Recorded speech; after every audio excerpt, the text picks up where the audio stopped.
he was like 25 or something. And I think he was out in the first round. He was a police officer, and his like intro video, he had a puppet. It was very. I remember, wasn't there a guy in the new one that was like 29?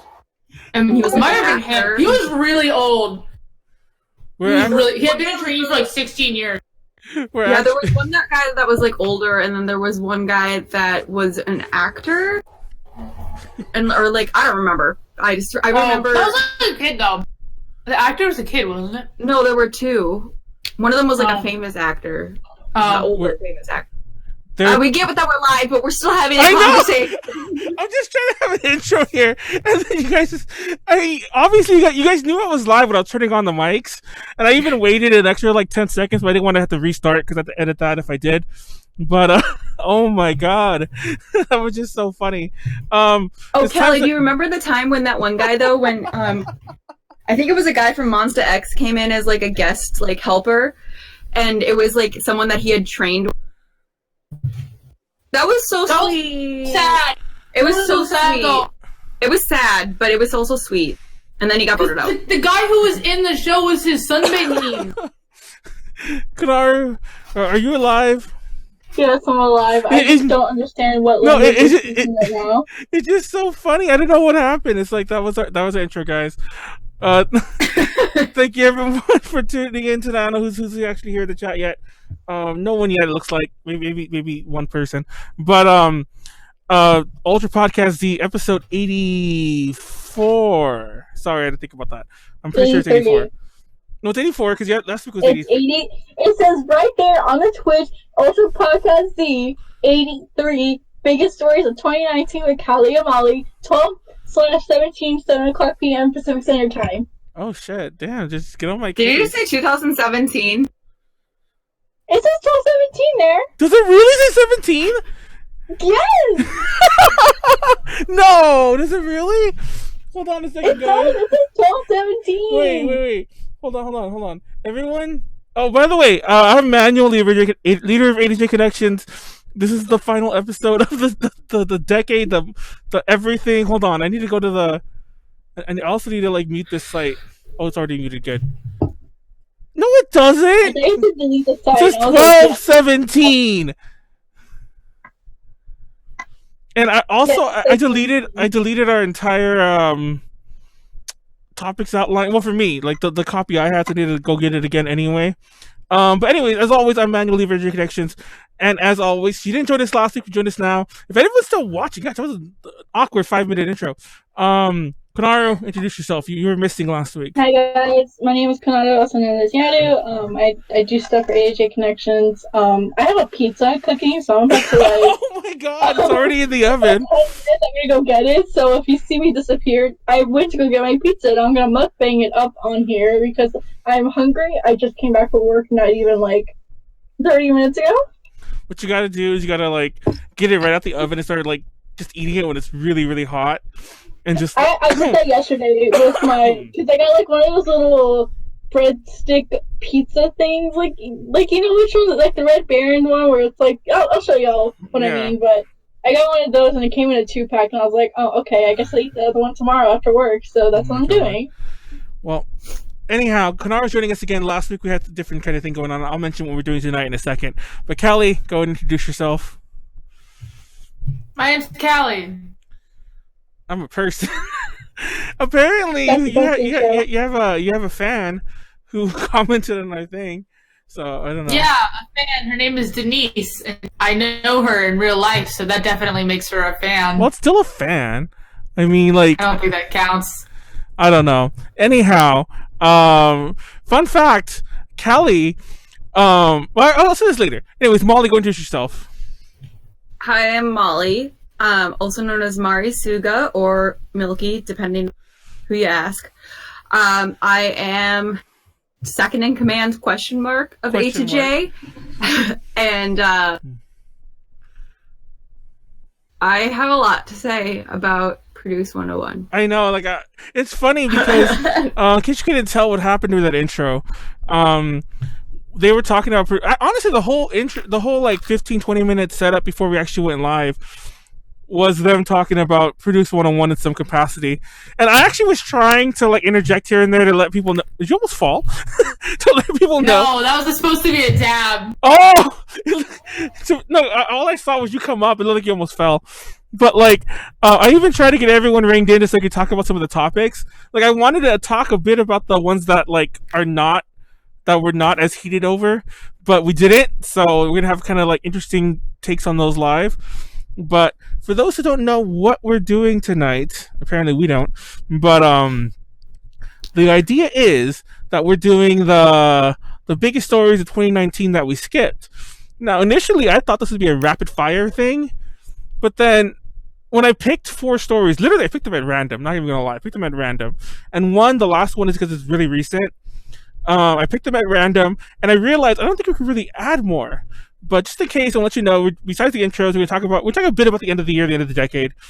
We're talking about, and then the 4 big topics we're going to talk about: the Vic Mignogna, I still don't know how to say his name right. The Vic Scandal. Mignogna? McNugget, yeah. Please McNugget.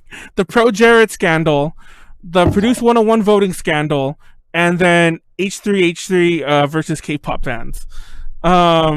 And then maybe some randomness in between. I'm sure once we hit Produce 101, the whole thing will just derail for like 30 minutes at least. So not even 30 minutes. We're going to take a whole hour to produce. And I already know. I'm just going to be silent because I don't know what the heck we're talking about. Yeah, I'm going to go get... You're going to be eating your pizza and I'm going to go like... Me and Callie talking about... I'm going to go order pizza. Me and Callie watched quite a bit of Produce 101 together as well. So it's like...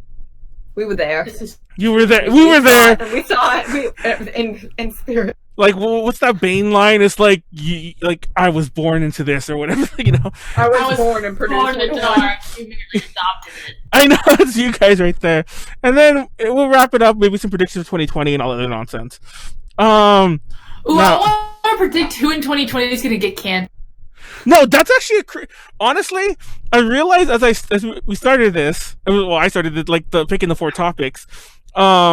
These are all examples of cancel culture in various right or wrong, depending on what side you're on, you know, things. Mm-hmm. So yeah, it's a lot of I think the hashtag of, well, to be honest, it's not just 2019, but it's gotten crazier. I feel because like, isn't this the year that we saw the whole like blank is over party like thing? That's been a thing for longer. Really? Is over party. Like, that's my main one. Don't get me wrong. I've seen it before. Like, but I feel like I see it like all the damn time. I don't know if it just Twitter does like, you know, mold to what you look for. So maybe I'm just too deep into cancel culture right now. Also, excuse me, I'm still a little sick. Not as sick as last week. That's why I only have worldwide trends on it at any given time. Put it over here. Oh my god. But it doesn't look very interesting. But before we jump into it, real fast, this is the last episode of the year. We all need to prep for ALA. Especially me. I got all these panels to write. Molly has a panel to write. Which I'm sure you haven't started on either. And nope. Well, to be fair, I have started on mine. I just haven't gotten too much big work in. I have the old... Well, I don't have the old one. Do you have the old one? I have the old... Are we going to just update the old one? Oh my god. Actually, it's not a bad idea because most of it doesn't change. But little fun factoids for 2019 before we start moving into... let me actually change this. End of the year. By the way, what are you guys' thoughts on 2020 being the start of the decade? Yikes.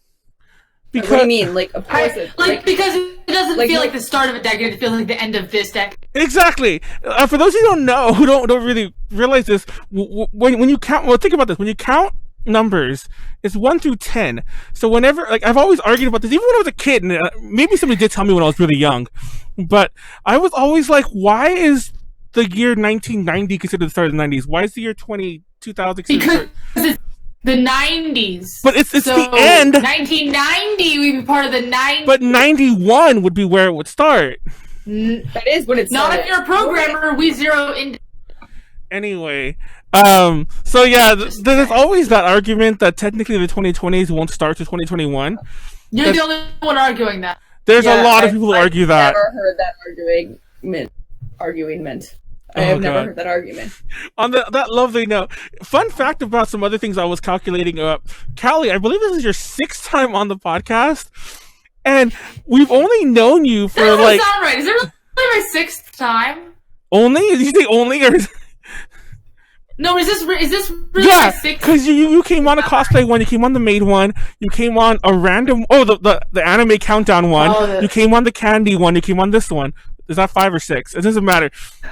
Point is, I don't remember the exact number, but you've been on as much as Molly has in the past 2 years. And technically, that's funny. Before Molly was even on, the only reason I mentioned Molly at all is because before Molly was on, I was gonna say you're under Molly, but like above, like you're above Molly, but under only like the people who've been on all the time, like like Max and Heidi and so on. But yeah, and we've only known you for like that many months, like 5 or 6 months. Excuse me, I have known Callie for like over a decade. Well, I mean, yes, this is true. The A to J I've only known A to J like the week before I was on the podcast. I know. Yeah, we were like, we need more people for the cosplay podcast, and I was like, my friend Callie. And then we pretty much kept scheduling here without Molly after that until now. So now it's like a class reunion again. So yeah, Konaru knows I like to do host statistics like that. It's kind of scary how you keep track of this, honestly. Yeah, like I like to do that, and usually whenever like Jasmine or Max come on, I'm always like, you're in the lead now, because they're always so close to each other in terms of numbers. But I don't know, Callie's coming up there clutch. But let's move on. End of the year. What were some of your biggest end of the year shocks, debacles, surprises, whatever? It doesn't have to be like a drama thing. Catch a thing with your personal life. Callie. Don't start with me. I don't know. Konaru. Don't start with me. I don't know. Molly. Don't start with me. I don't know. Oh my god, everyone. Well, 2020. For those who didn't know, A2G Connections was how do I say this? Its ownership and its management were in 2 separate places for most of like 2018 and 2019. So for the first time in over a year, like the everything's in one place again. I have hold of it again. 2019 was also a year that we expanded a bit. We went into that in the other podcast. But one of my biggest surprises was that we made it to 5 years. That's so sad. Because this leads me to my next biggest surprise. I'm gonna go ahead and start naming them by name because they no longer exist. For those of you who ever watched our podcast from way back in the day, if anyone ever watched A2J Talks, if anyone watched this one like on the regular, follow me personally, follow A2J, you might know we had a certain like arch rival. We had a Joker to our Batman. We had a Lex Luthor to our Superman. We had that person, and that person remained nameless, but their organization was an outlet called Doki Press, and they're no more. Like, I don't think we had anything to do with it. We just outlived them, and they're just gone. The person has like pretty much left the scene in terms of like their involvement in things, and the site is gone, 100% gone. The social media still exists, but the site's gone, and it's not just gone. They deleted it purposely. Because the site is still active, like I can't just buy it and it's not squatted on. So they owned it and they just deleted the site and they parked it. So I'm like, why? I just find that amusing. And so yeah, that was a really roundabout way to say 2020. We're going to 2020 with so far no enemies, and I'm kind of scared. Is this the guy? Is this the enemy? We have a lot of enemies. I'm going to take that back. Stop showing enemies. Also, I can get my pizza, so Callie or Molly should go next. I know. So my big surprise, a big thing is that we outlived our enemy. I think I even said at the end of last year that I was hoping to resolve that. And at the time, no joke, at the time, I wanted to do it like peacefully. I wanted to talk to them and like, hey, let's get this resolved. And they weren't having it. So now we came to this route. So Callie. So what? Just like a memorable event. Yeah, I mean, we're just shooting the shit before we jump into the drama. We're having a lighthearted moment. You didn't have that thing? I have the memory of a goldfish. I can really only remember the last 2 weeks. Oh, you know what? Actually, it was the most life-changing thing this year. Is I have a sewing room now. Oh, see, that's a great thing. I wish I had a sewing room. I mean, I don't really sew enough to warrant one, but I would love to say I It had affects one. no one but me, but that was the most.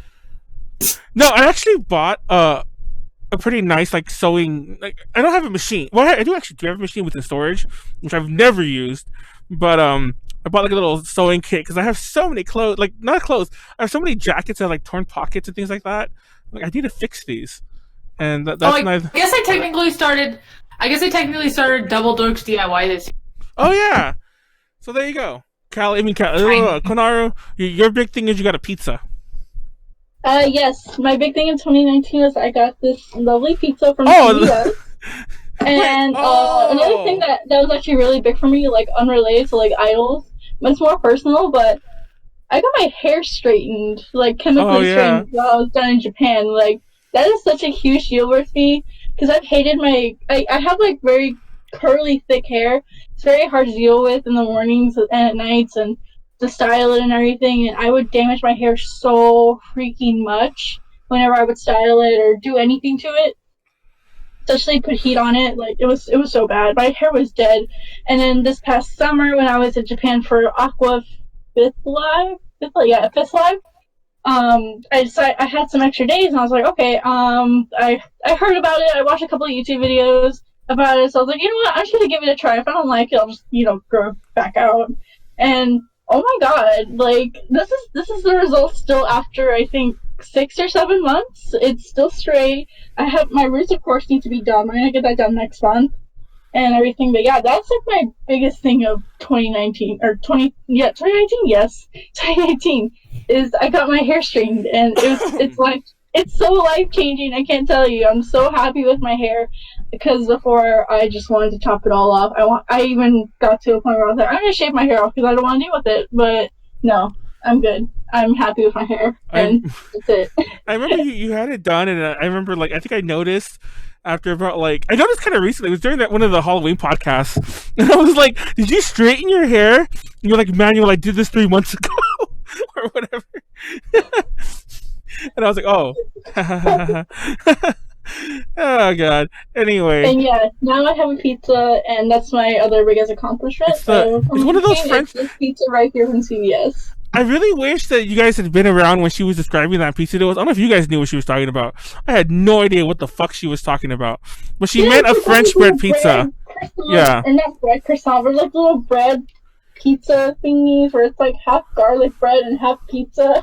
My favorite things when you get them and the pepperonis are all like clumped in like not good areas and like reassemble the pepperonis. I don't know. Anyways. I do that too. I didn't do this one. This one wasn't that bad because there wasn't that much space anyways to like put them all. But like whenever I get a pizza, I'm like, no, I can't have this pepperoni the way it is. I literally just take them all off and I do it perfectly, like circular and everything. And if it's not perfect, I literally get upset. Well, I'm going to steal this conversation for like 10 more seconds because they're going to steal it later on when we get to Produce 101. But when I was a young kid, my mom used to buy those in packs, and I would place them so perfect. I'd take them all out, and they would have about 16 or so, and I'd be 1, 2, 3, 1, 2, 3, 1, 2, 3, and it was probably something like, like mildly OCD with me, but yeah, that was my thing. But anyways, Molly, go ahead. So I got certified to teach English as a foreign language in 2019, so I can move to Japan because that's the only job I can. Fucking weeb. No, I mean I'm not saying I did it so I can move to Japan. I was saying because I did it, I would be able. I'm just kidding. You know what I mean? No, we're just kidding. What I want, I'm trying to find that picture though. Go ahead, keep going. I got a boyfriend in 2019. He just looked at me. He was like the groundhog. I don't think I have it. What the hell? I was looking for that. I thought I had it saved somewhere, but I don't want to start opening pictures and something weird comes up. But like, I have it saved somewhere on my computer. But where the Spider-Man are like pointing at each other and they have the pillow, and it's like when weebs call other people weebs on the internet or whatever. Yeah, fucking weeb. Anyway, let's jump into it. first big story of the night, first big story of 2019. These actually were in chronological order, believe it or not. There is a method to my madness, and I do think it moves well. Is the Vic? I'm gonna piss everyone off by putting this.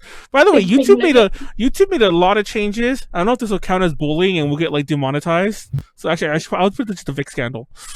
So I don't know if everybody's heard about that, but like, hey everyone, don't go and bully Vic Mignogna. No, exactly. I just because like Vic Mignogna is all that it. Did you say Vic Mignogna? Vic Mignogna. Yeah. No, because they just changed their rules like last week or something like that, and they started removing a bunch of like the big one everyone's talking about was they removed the content cop, the Leafy one, and everyone's going. I heard. What? I hate Leafy, by the way. I hate them both. I hate them both for the record. I hate Leafy and I hate who the fuck is that? But yeah, I can't stand Leafy's voice. So I'm gonna remove this video now. But I hate Leafy. I don't know who that is. Anyway, he's annoying, and anyway, let's move on. So Vic. Okay. What about him? He's a dick. There's nothing to discuss in this case, though. I assume we all agree with the fact that he doesn't deserve any money, nor does he deserve. Well, the thing is, for those who don't know, and this bothers me. Okay, because I want to attack this from a couple different angles that we've never discussed, and I don't think anyone else has either. When the story broke, and by the way, the story was that he's been doing questionable things with fans, like which, by the way, how is this just now breaking? Exactly. This is stuff that I've heard.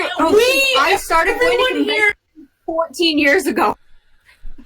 Everyone here has known about this for years. It never happened to me. I've never met him in person, but and I'm not I guess it was just but this has been in the rumor mill for decades. Maybe not decades, but over a decade. But then over a decade. There were two things that this whole thing made me realize. Oh, by the way, the whole thing was that he got called out, like an Anime News Network article, or I believe it was Anime News Network, came out with an article. And it was just people. It was yeah, I think it crossed the line when it was professional. Yeah, and that was when things started going crazy. Were also calling him out. Funimation dropped him. Other voice actors were calling him out. There were tons of stories everywhere. But I realized a couple of things. One, I didn't realize how centralized anime was in Texas. Yeah. Well, it's all around Funimation. Yes, which is I didn't realize. Funimation is based in Dallas. And no offense, Konaru, but Texas isn't exactly known for a lot of its openness. So, seeing a lot of the Texas anime crowd is more, and if you follow them, a lot of them are Texan, because a lot of them I've known Vic forever, whatever. He also lives in Texas, by the way, and the whole court case that eventually happened was in Texas. Everyone who works for Funimation lives. So. And more. There are a lot of other voice actors also. Yeah, I mean, there are other voice actors who live in Dallas or you live in Houston. So there's also Houston. In Houston. There are some voice actors that work with Funimation that do live in LA, but they yeah, they travel back and forth. But they try to have all the voice actors here in Texas at least. But I did not realize how many supporters he had in Texas. And I don't mean his fans. I mean just the people who would come out of the woodwork in the anime scene. There were tons of them. And the other thing I didn't expect it all to come of this were the clout chasing YouTubers. I honestly wonder how many YouTubers actually like Vic before or after. But he literally there were YouTubers who had hundreds of subs, dozens of subs. They started talking about Vic, and they blew up. And they had they were nonsense nobody YouTubers, and so many of them built careers, became the next. I don't know if you guys know what the quartering is. He's a very he's kind of like the Alex Jones of geek stuff. Hold on, what happens if I click this? Oh no! Everyone gets. I just want to say that my boyfriend just went to McDonald's and we're getting nuggies.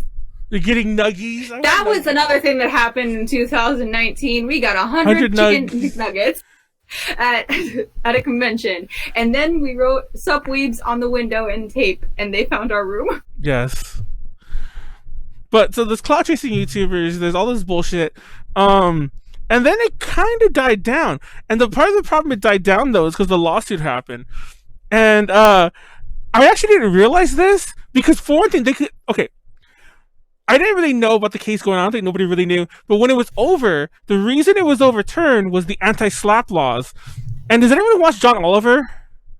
Yes, I do. Last Week Tonight. Mind you, I knew what a slap suit was before. So, like, he taught me about it. But he did a video, like, 2 weeks ago about a slap suit he was involved in. Basically, what a slap suit is, it's like these lawsuits they're not really meant to win. They're just meant to, like, shut you up for as long as possible, to drain your money as long as possible. And, like, to get you to, like... Yeah, I mean... Vic didn't even show up. Like, that's exactly why thrown out. He didn't show up to the trial or whatever it was, or the hearing. I don't know what it was. I honestly think he was trying to wait out the drama, because, like, we'll talk about a bit more about cancel culture later. Actually, probably the next topic we'll talk a bit about it. But a lot of the whole problem with, like, the cancel culture in general is that as long as you keep your nose somewhat clean and just don't say anything, you could most likely just shut up and ride the wave, and then come out about 2-3 weeks later, and the vast majority will have forgotten, and you'll be back with your, like, hardcore fans, and there you go. I guess, but in his case, like, yeah, it's been for such a long time, and also I think part of the reason he probably made that, because the suit that I'm talking about is, like, he was suing other people exactly for, like, defamation, and I feel like part of the reason you would do that is just to say, like, because if you don't, then it's like maybe he thought that if he didn't, it would be like him saying that he didn't, that he, like, agreed with it or something. But on the other hand, now that it's thrown out with prejudice, by the way, which means you can't sue for it again, it pretty much is like, legally that wasn't defamation. Like, everyone was telling the truth. Well, I guess it's still arguable, but nobody was, like, lying to destroy his career. Mm-hmm.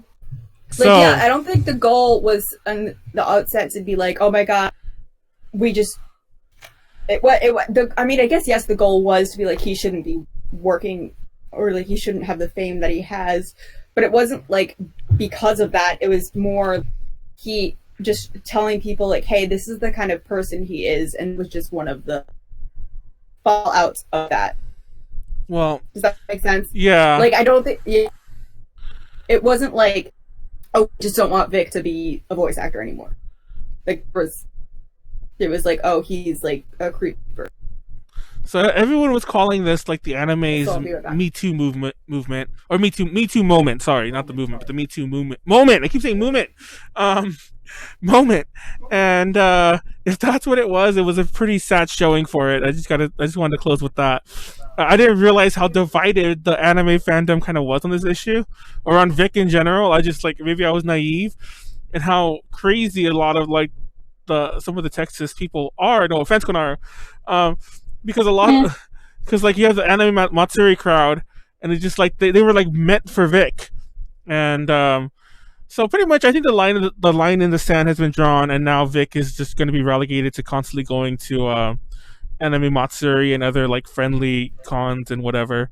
Because there were a few cons that very openly sided with him during all this, who are like, we're bringing Vic because the fans want him, and, that kind of bullshit. But he's one council person that I think 100% deserves it, and it was a decade coming. Yes, Molly. Remember at when Anime California was in Anaheim, like the old Anime California, and he was supposed to have a panel on the last day, and he just, like, he wasn't even in Anaheim anymore. Well, he, like, left before his panel, and then everyone was like, what frick is he? Like, when I went to AutoCon Vegas. No, sorry. Oh, Wes is on the chat. Yeah, how many times Vic said community up until now? Vic did this shit. But so I told the story. I don't think I ever told it on the podcast. I said it, like, through a chat, not through a chat, through a comment on my Facebook. But when we interviewed him, we were supposed to interview him at AutoCon Vegas, like, in 2015, and didn't happen. That's not the negative part of the story. But we did interview a different voice actor who I won't name because he specifically said to not name him. But during his interview, he told this story about flying over with Vic, And basically, Vic was just a 100% total asshole to like a stewardess, or stewardess, is that even the right word anymore? A flight attendant. Sorry. That's the right word. Well, flight attendant's the more like, not PC, it's the more like modern term, because not all of them. That's their job title. Is Stewardess is whatever. The flight. Anyway, flight attendant. He was being extremely rude to them, and was being a total asshole, being a diva, like being everything, and to the point where this voice actor was like, "Dude, calm down." It's like, chill. And also to the point that the voice actor was telling us a story. Like, we weren't asking about Vic. We didn't tell him like, "Oh, Vic." We didn't say anything about that. He was just telling us a story. Like, I think before or after we were done and we were like tearing down, and I still have it on camera too. Funny enough, because I didn't turn off that camera. We actually walked with it, which is what I used to do back in the day. Because I was always afraid that the videos wouldn't render right if I turned it off too early. It was a stupid fear I had, but yeah. So I own the Blu-ray edition of Ouran High School Host Club, and it has audio commentaries from the voice actor. And I would like to point out that the voice actors themselves in the recorded audio low-key talk about how weird and annoying Vic is. Yeah, exactly. I just so it was like when I heard that, I was like, definitely true, because what the that is some just saying. So yeah, I don't know. It's been out there forever. I don't know why it barely got traction now. Because people don't like to believe people. I think one thing that I'll say about the flight attendant thing is it's like, I am not at all saying anything against like voice actors. I have a lot of friends that are voice actors. I would love to be a voice actor. It's like, I think it's a really cool thing, and it's really it's like great and all, but it's not like a mainstream. Like, you're not, yes, you might be a celebrity in the anime world, but anyone outside of the anime world is going to have absolutely no idea who this man is. And it's like, not that celebrities that are really well known should treat people that way either, but it's, I don't know, it's like the stewardess, like, maybe, I'm sure he probably was saying like, do you know who I am? Exactly. Like that, I was gonna and say it's that. like, no, she probably does. And it's not that you're not like big in the anime industry. Like, Vic is huge. He's probably one of the most well-known names in anime voice acting. Anime voice acting in and of itself is not like it's not something that everyone knows. So that's kind of a special, like, I don't like it when people are divas regardless, but it's like, if you are going to be a diva, it's like, do it to someone that knows who you are, I guess, is what I'm kind of saying. But yeah, I guess we could probably wrap it up on that note, because there's not too much else to say. So, I wanted to get it out there that, for better or worse, there are now a couple more like extremists. I don't know what else to call them. Like some extremist YouTubers who are just like, oh, damn, libtard, commies. You know what I'm trying to say? Like, there's people like that who hate everything. They hate like feminist everything that they would consider like anti-rightist or whatever. There's a lot of YouTubers who've blown up to a degree into like the 10s to 100K, subs because of this. Several. And then, I don't know, like, there's actually, if you go on YouTube, I don't know if it's because all the white noise they created blocked it out. I have yet to see an anti-Vic video on YouTube. And I looked at the time. I'm like, oh, that's going to be some YouTubers covering this from the other angle. But as far as I know, there never was one. It was always, Well, I feel like there was just so much evidence against him that it was almost unneeded. No, that's what I'm saying. Like, you would think that they would, would side with like, oh, we hate Vic. No, everybody was like, Vic's being framed. Monica Rial is a monster. Like, yeah, like the point is that you don't to prove that he's not that he is a monster, because it's extremely obvious. And I would also like to say that probably there were videos, but they were so like trolled that they were removed, or just like the algorithm was just like, no, we're not even gonna like. Well, I think a lot of people also might feel attacked for liking shows that he's on and be like, because that is a common thing in even cancel culture of saying like, can you still enjoy the art that was created by these people? And I think it's like, it's not I mean, I'm sure there are people, but at least from my opinion, it's not saying you can't watch it, but maybe like watch it in Japanese, or like just as long as you understand, like, yes, this was created, but like this person was problematic, and you know what I mean. Yeah. That's my thing. It's like, watch whatever you want to watch, listen to whatever you want to listen to, but like, no, like the person that created it was like super problematic, and that yeah.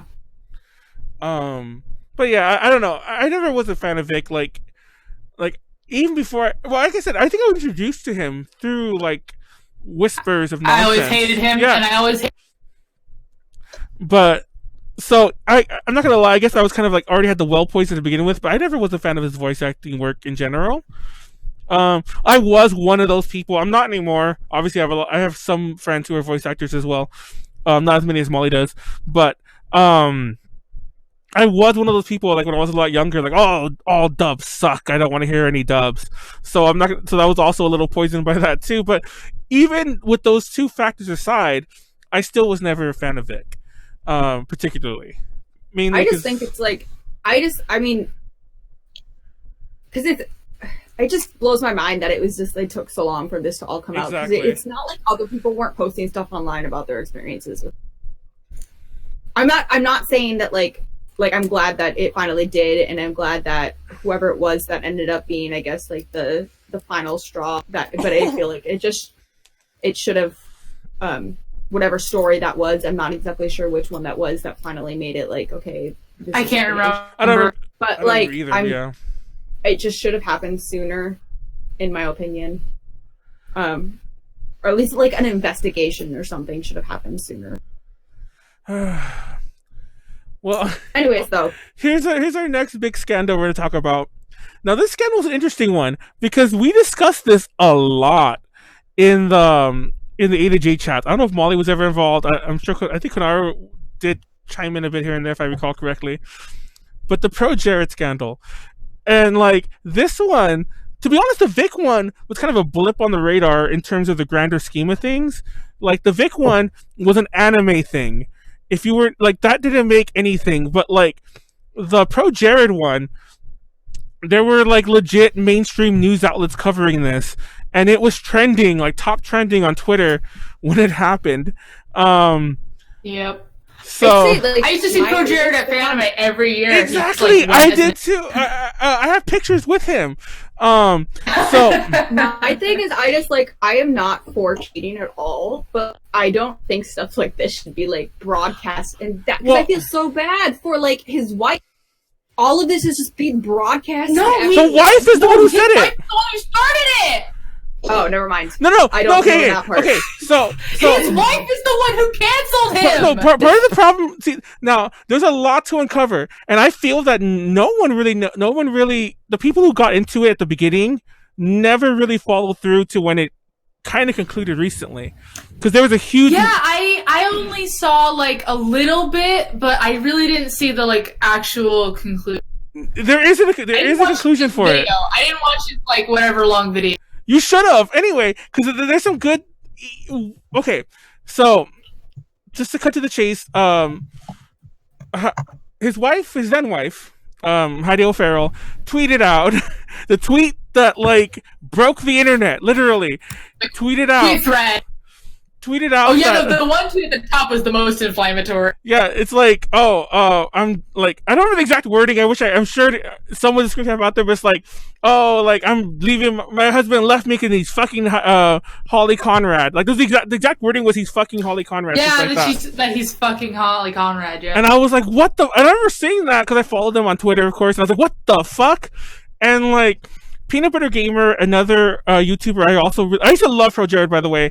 Peanut Butter Gamer is another YouTuber I really love, and used to really love. I still love him now. But anyways, he commented back almost immediately like, "This ain't it, Chief," or whatever, and that kind of became its own meme. And then almost to the T, like within like the day, these two people come out of nowhere, and they're all like, "ProJared asked us for news, and we're underage and whatever." And that, to admittedly, that became the bigger story. Now, no one really followed through. Huh? Okay, Can I just be super controversial? Yes. I'm not a fan of ProJared. I've literally never watched a single one of his videos.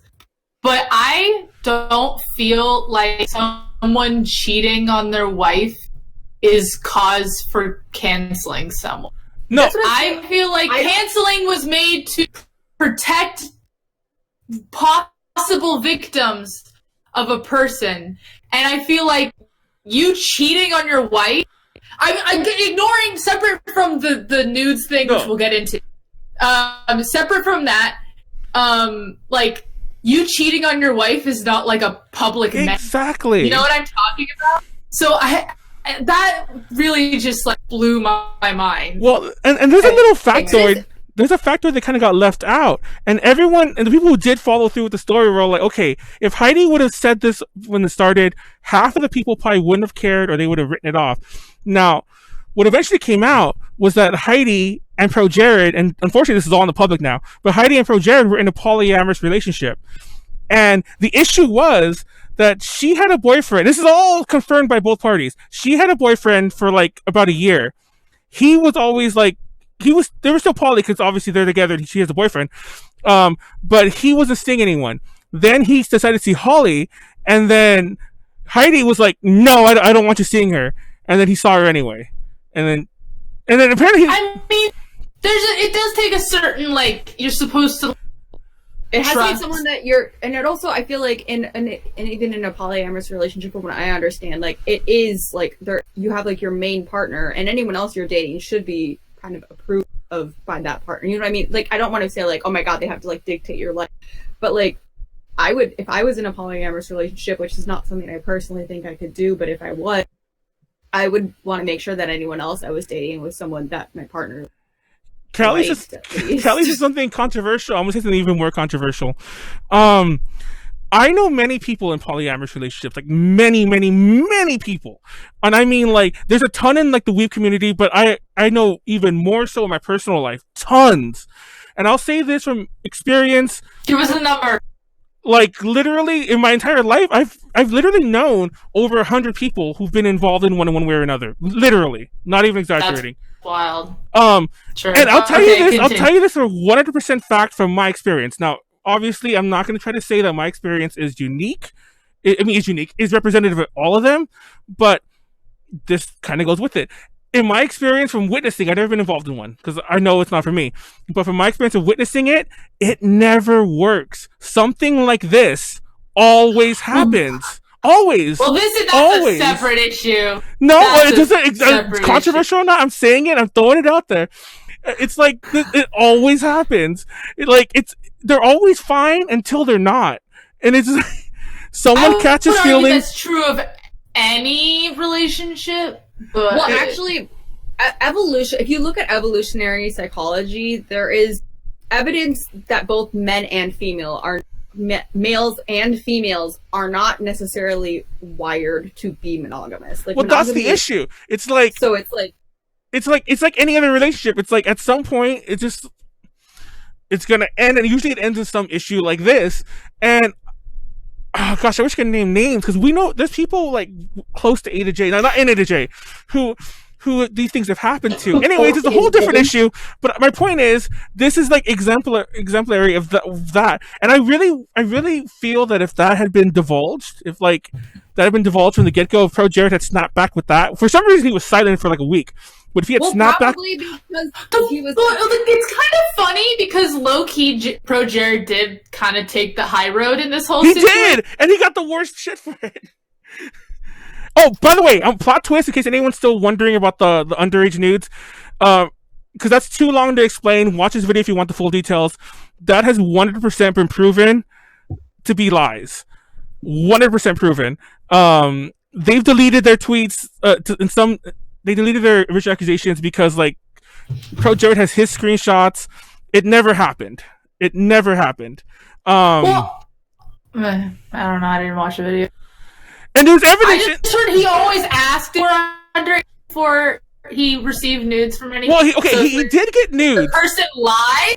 I don't know what he could. But then there's a whole discussion. There's a whole discussion about a famous person shouldn't even be dealing with anyone's nudes in the first Okay. place, because just the option is power dynamic. I'm not saying I will necessarily agree with that, but that is a strong argument. I'll agree with that too, but I will say this. I'll follow it up with this. Now, I know many famous people. I shouldn't say I know many famous people. I know a lot of people who are relatively famous that I work with. Keep flexing, keep flexing. I don't know how else to put that. So anyway, people asking for new. Okay, I've been involved on some A&R type stuff, which is like, you know, when you work with an artist and behind the scenes, you know, booking them and stuff like that. And if you think, and if you really think of a really famous artist, we'll say Drake because he's really huge. If you think, oh, well, Drake's too problematic because he's like pedophile issues on his own end, but we're going with him anyway. If you think Drake is not out there asking nudes for his fans, then you're very naive. The difference is, okay, no, there's no difference. Even worse, because there's a huge power dynamic. I actually would argue that the stuff that like that is really, really atrocious. I think that if you are asking a specific individual for, that is definitely drawing a line. And I'm not. Someone told me this, so please correct me if I'm wrong. But didn't he have a Tumblr setup that was just for exchanging nudes? Yeah. And it wasn't that he asked specific people, but it's just that people could send them. Okay, also, do you think that's the only one of those on Tumblr? I've been involved on some on Facebook with people. I mean, I've never said I've been a passive viewer. I shouldn't say this. God damn, I forgot we're live. But like, a friend of mine had an anime one, and she used to add me, and these keep getting shut down, and she'd add me to them. I don't want to say why, but there is a reason, but I wasn't sending nudes, but she would always add me to them. And so I saw, like, these exist. If you think they don't, it's being naive. No, wait, hold on. Hold on. No, there's tons of people in this group, and there are famous voice actors. No, wait, there are famous voice actors in this group. There are famous cosplayers in these groups, and like. Right, but they're not making it super well known. You know what I'm talking about? Well, he didn't make that well known. Throwing that out in more or less in people's faces. But that wasn't. It was a private Tumblr. It wasn't like. It was a private Tumblr. It wasn't public. That's the whole thing. It wasn't like. In some ways, though, that almost makes it worse because that means it's like, oh, the people that I choose to give the information to. You know what I mean? It gets better. Yeah. Once again, I didn't know about this, but he mentioned in his video that Tumblr got hacked, and he pointed out that when it got hacked, that people were like the person, whoever hacked it, no one knows who hacked it, obviously, was like leaking out things, and he doesn't it matter?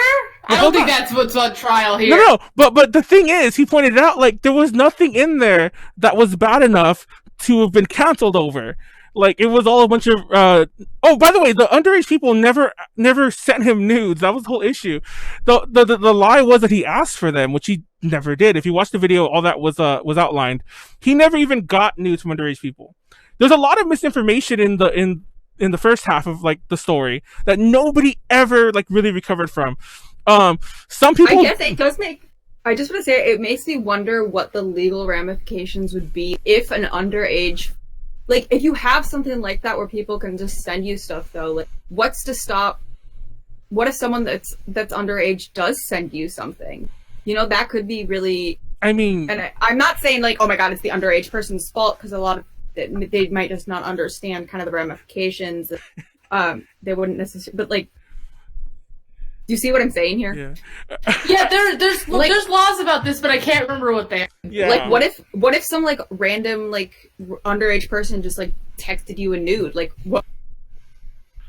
Unsolicited underage. No, Callie, be careful what you Google. Wait, I should check that. I know, be careful what you... Don't... Oh my god, you're gonna get tracked. Have you ever seen those things where it's like, this is what I just searched, and it's like, how to become a serial killer. I'm looking this up for a project. Please do not just like you add like what I'm you're not looking gonna. up. I didn't realize.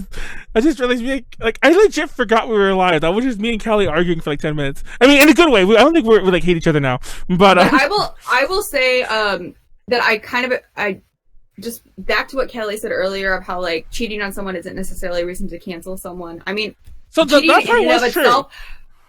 But the thing is, it's like, I feel like there are things that prove that you are probably a bad person sexual abuse being one of those, being like super creepy on multiple occasions, because if to the level of like Vic Mignogna where like that many people are saying it, then like, okay, that wasn't just like one offhand thing where like you might have accidentally said something creepy like that. You know, if it's that many times, and even if it is just one time, that it could still not necessarily be an offhand thing. I'm just trying to play devil's advocate and saying like, the problem is though, but like cheating on someone does not necessarily make you a bad person. People make mistakes. I also want to point out that I am not like a fan of ProJared. Really, still that it feels too tainted. I've never cared about him. Yeah, I was a huge fan. I don't even know who he was. I was a huge fan of his. Let me not lie. I've actually like copied some of his like stunts and videos that I've never really released. Like I did a drunk Mario video similar to his that he did, and I did it on Twitch. I did it on my personal Twitch, and then like I just never released it anywhere. But what was I getting at? Oh yeah. So I want to preface that all with that it's not like I'm like, oh, everyone defend him. But the problem is with the story is everyone just jumped on it. Nobody knew who he was. Nobody really knew the details. And like all these YouTubers and all these, you know, more clout chasers even Vic had were flooding his comments, and people were posting his nudes, which had come from the Tumblr, by the way. And that's illegal. Exactly, and that was the big issue. If it's a private Tumblr, that is illegal. No, why was everyone okay with that? And everyone was, and that was the part where even when I didn't know the whole story, like the whole story hadn't come out yet, and I still thought he was a horrible person. I thought he was a horrible person, and I was like, dude, you can't do that. You can't, like, two wrongs don't make it right. It's like you can't, like, there's literal revenge porn laws against sharing nudes like that. And I'm like, you gotta be fucking kidding me. It's like, and everyone was doing it. There were memes about it, and people were just running with it. And like, every fucking drama channel was like publishing a video. And mind you, like, every drama channel talked about the first half. No one really talked about the second half. A few people did rescind their videos. Some people just deleted them and just moved on with their lives. A few people like posted new rebuttals, not rebuttals, but new, oh, I'm sorry, I was wrong. You know, things like that. And okay, no one asked, but I just looked up the laws, at least in California. Okay. And apparently, it isn't in your possession until you save the nude. Oh, yeah. So it has to be in your possession. Just delete it. So if an underage person sends you a nude, delete it. I don't know if you it. can delete other people's messages. Yeah, I mean, as long as you don't like. I mean, yeah, I don't know. I don't know. Past a certain age, you probably shouldn't be hanging out with too many underage people where that becomes an issue. But I mean, and once again, I am not trying. I feel like I'm not trying at all to say like to give people that this might happen to kind of like an out or something like that. Like I still think having like underage pornography and stuff like that's. Like, because I had, like, you know, it's, I'm not going to get into it, and it's not me personally, but that still does hit very close to home, just for, like, certain things, like, experienced in my life, like, through people that I know, and, like, it's, what am I saying? I just think it's, like, I'm not for... I guess what I'm trying to say is I'm not for underage pornography or underage news. For the record, I still think it could be like, you know, like if he did have this thing, like maybe someone, like how does he know that no one, that like maybe someone sent him something, but he like honestly didn't know it was a minor or like. Well, to my understanding, once again, like he didn't go too far in detail about this, but it was vetted. It was like there were other mods there. It wasn't like just his Tumblr it was his, but you know, there's other people there who were like somehow creepier. These exist. I don't know what's so okay. Why do they exist? My point is, stop making them exist. I don't start them, but I'm telling you, if you're it's gonna a very send nudes, just don't put your face in them. Okay. No one will know it's you. And then I'll be real. I just want to get this out there. Yeah, who is there anyone in this who's on this podcast, watching this podcast, be it on YouTube, be it on Twitch, who has never sent or received a nude in their life?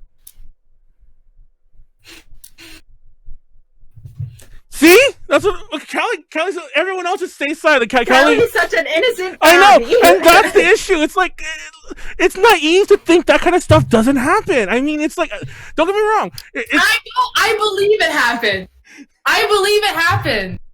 I just think you are not a wise person to people throw are these stupid. things out into We're all the wild. stupid sometimes, you know. Anyways, my point is, H3H3 kind of got like a little bit of flack. We'll cover them again later. And I already didn't like them before this, but they got a little flack because they doubled down on the ProJared thing, and they kept going on about like, it's still wrong. When have wrong. they ever not doubled down on? I mean, exactly. It's like, I honestly feel like H3H3, like, even when they're kind of right, like in the stuff we're going to cover at the end, they really need to at least learn to take, they need to learn to take constructive criticism at the very least. They just never, ever want to change their mind, no matter what it is. They're always like, nope.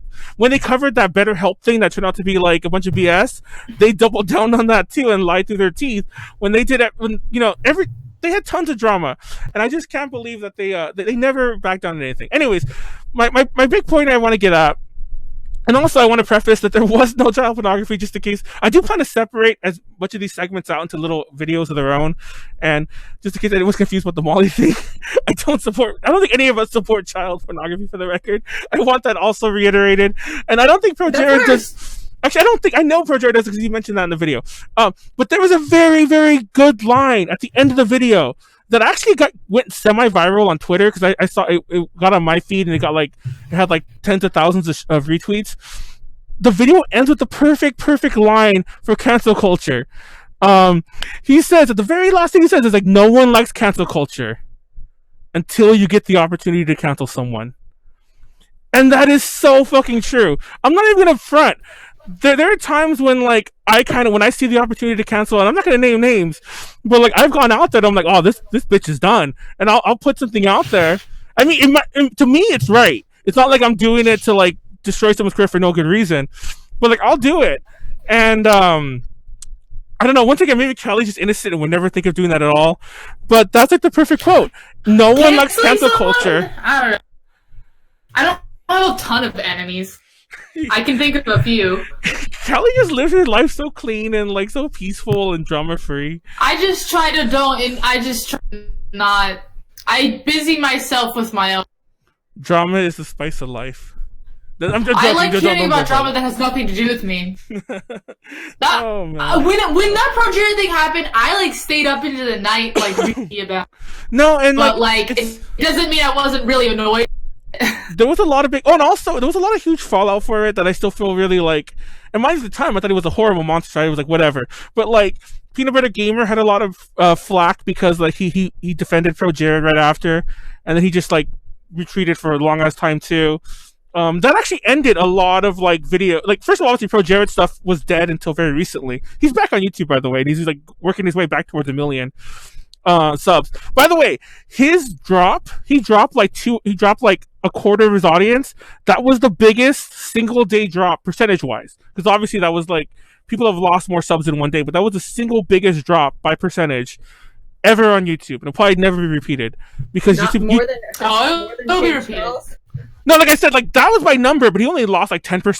ProJared lost 25%. Because James Charles, James Charles lost like millions, but I don't think that. But it was just like lost a little like. I mean, that happens if YouTube goes around deleting all the fake accounts too. But well, I don't think that's why James Charles. Well, yeah, but I'm saying like, big people could lose a couple 100,000 subs, here and there. I just hope that the whole thing with like the girls that were accusing him, and I guess it was fake or whatever. I hope that doesn't add to people thinking that like fake accusations. No, and also like they're really not. And like, I just hope that people don't use it as like an example of like, well, they were lying, so like it's the same situation here. It's like all accusations should be taken serious and should be investigated. I'll put a link to this. I'll put a link in the description for the actual ProJared video. I implore everyone to actually watch it, because I won't name names, but there's somebody within A to J, and she straight out said like, "Oh, I saw his apology, but I won't even watch it." And I'm like, and it wasn't an apology; it was more of an explanation. But I'm like, and she was like, "I won't even watch it," and I'm like, "Dude, that's so ignorant." Like, and they were so again. No, and it's one thing if you're like Callie, I understand that. If you're like Callie and you're just like, I don't really care. But this person was adamant against ProJared. Listen. It's like, I don't know. I know how I feel about it. It's not like the video is going to change my mind. It's mainly the fact that you would people like that. It's mainly that the worst of the charges would be like wiped clean. Well, to you, the worst of the charges is the nudes in general, but. Well, I mean, I don't know. The problem is that everything about all of these things always is like just like a he said, she said thing, and it's like obviously I want to believe victim, and like I want to, and I honestly think I try my best to like think about it and think about, well, like look at what they did and what they said, and it's like, well, where would the exaggeration come in? Like, where are they trying to make themselves look better, or where are they trying to make the other worse? And it's always somewhere in the middle. Like, it's always, like, based in something. They didn't just, like, I mean, some psychopaths make things up out of completely thin air. But it's like, you know, so I don't think ProJared is 100% No, once again, to give some info from the video, apparently it was, like, they first sent the accusations to the Game Grumps because they wanted the Game Grumps' attention. And then once it blew up, like, once their accusations blew up on Twitter, their new tweets were, like, their Patreon, their coffee, their art commissions, and they just kept blowing those up. What did they accuse the Game Grumps of? No. The Game Grumps people were the first people they told about ProJared. Like, the weirdest thing about this whole story is that it just coincidentally happened at the same time as the Heidi thing. Apparently, these two things are totally unrelated. Like, they were just trying to get, like, the Game Grumps' attention. Then the Heidi thing blew up. They're like, oh, we'll just go public. And then they went public, like, you know, a week after they already started their own nonsense. So. I mean, I think it honestly goes to, like, a really bigger issue on, are there people that lie? Yes, I'm sure there are. Oh, don't get me wrong. Like, I don't, like, don't. But, like, it just, like, yeah. I feel like that is such a common argument of, like, well, they could be lying. And it's, like, the vast majority of the time, they're not. I'm not saying, I don't know what it is in this case, but, yeah. So, anyway. Moving on from that, I think like I said, like, one of the parts I love the most of that video is the end part. And I think one of the people, and I was kind of one of the big reasons I saw that quote again floating around is that one of the people who shared it is one of the channels I watched that called him out, but never like rescinded their call out. So I'm always like, like you can't share. I mean, so many people are clout chasing. Like you can't share ProJared saying nobody likes cancel culture until you get a chance to cancel someone when you were one of the people canceling them and you never came out and like I guess that was their way of taking back their words a year later. But anyways, I'll still never be a fan of ProJared. Not so much because I don't like his stuff anymore. To be honest, I was kind of falling out of favor. I didn't like his like videos at all, like this in 2018. But it's soured. I'm done. I moved on. Unfortunately, like it's killed a lot of collaborations he's done. Like Dice Camera Action's dead. That was a D&D series he did with Holly and a few other people. Peanut Butter Gamer's gaming channel is pretty much dead. Not so much because like ProJared was never on it, but because like all the nonsense that happened, he kind of took a step back from his own stuff. So I'm like, all that good shit was gone. Anyways, moving on. I thought those would be the short ones. I didn't realize that Callie and I would all have to argue about nudes. But I knew that would happen. I knew that would happen. Well, obviously you knew that would happen.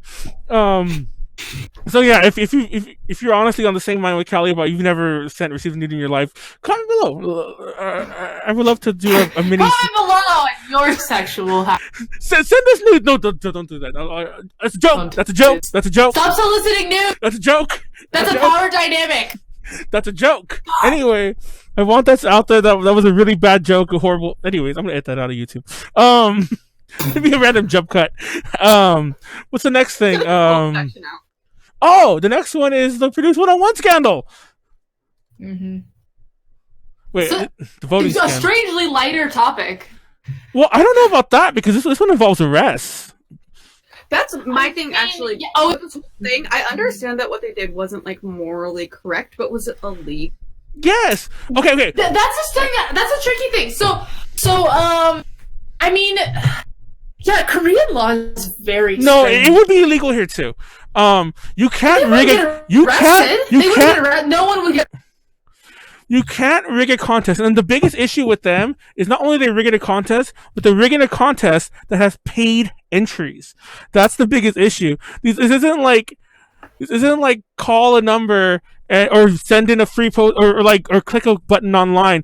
People were paying like $1 a vote, like through the text services But- or whatever. If this were an American competition, there would have been something in the terms and service that says like we're allowed to do this. But I mean, obviously, in more like obscure legal terms. Technically, yeah. But they would 100% would have written it in terms of service. Okay, well, first of all, let's talk about what the controversy is.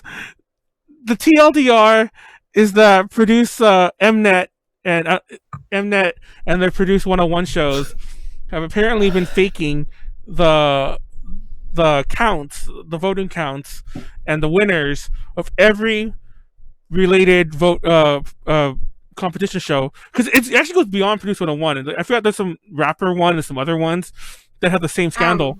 And every Was it one of their Shirley voting Lane? shows have they've been lying about the voting for years. It's insane. Now, similar to what Callie said, it's always kind of a tongue in cheek. Like, I remember there were jokes about American Idols being chosen before the contest is done. There were people were talking about how what was the first Produce 101 group called? I.O.I. I.O.I. Yeah, I.O.I. There was talk about them being chosen before things were done. When that was new, when that was still running, it was all kind of like I don't know. it was kind of the feel like that so much for I.O.I. I.O.I. of all 4 seasons felt the most genuine. I.O.I. Obviously, one went out, but it felt the most genuine. People were saying that yeah. people already knew the songs that were going to come out before. The girls are already chosen. The girls are they already knew the debut song long before anyone else did because they'd already been chosen. They didn't necessarily know. Well, that was some of the up to rumors. the discretion of their man. Anyhow, so Konaru, you've been so silent. I'm listening. I like everyone. I like listening. I'm sorry.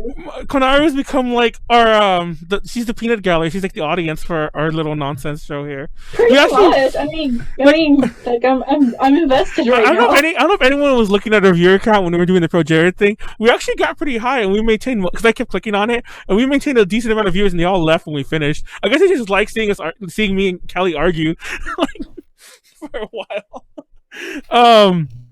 But no, Produce 101.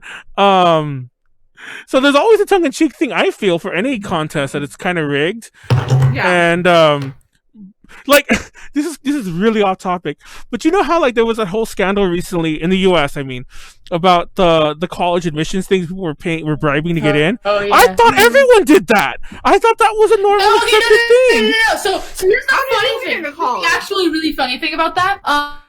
It is 100% legal, and you're allowed to pay your way into a college via donation.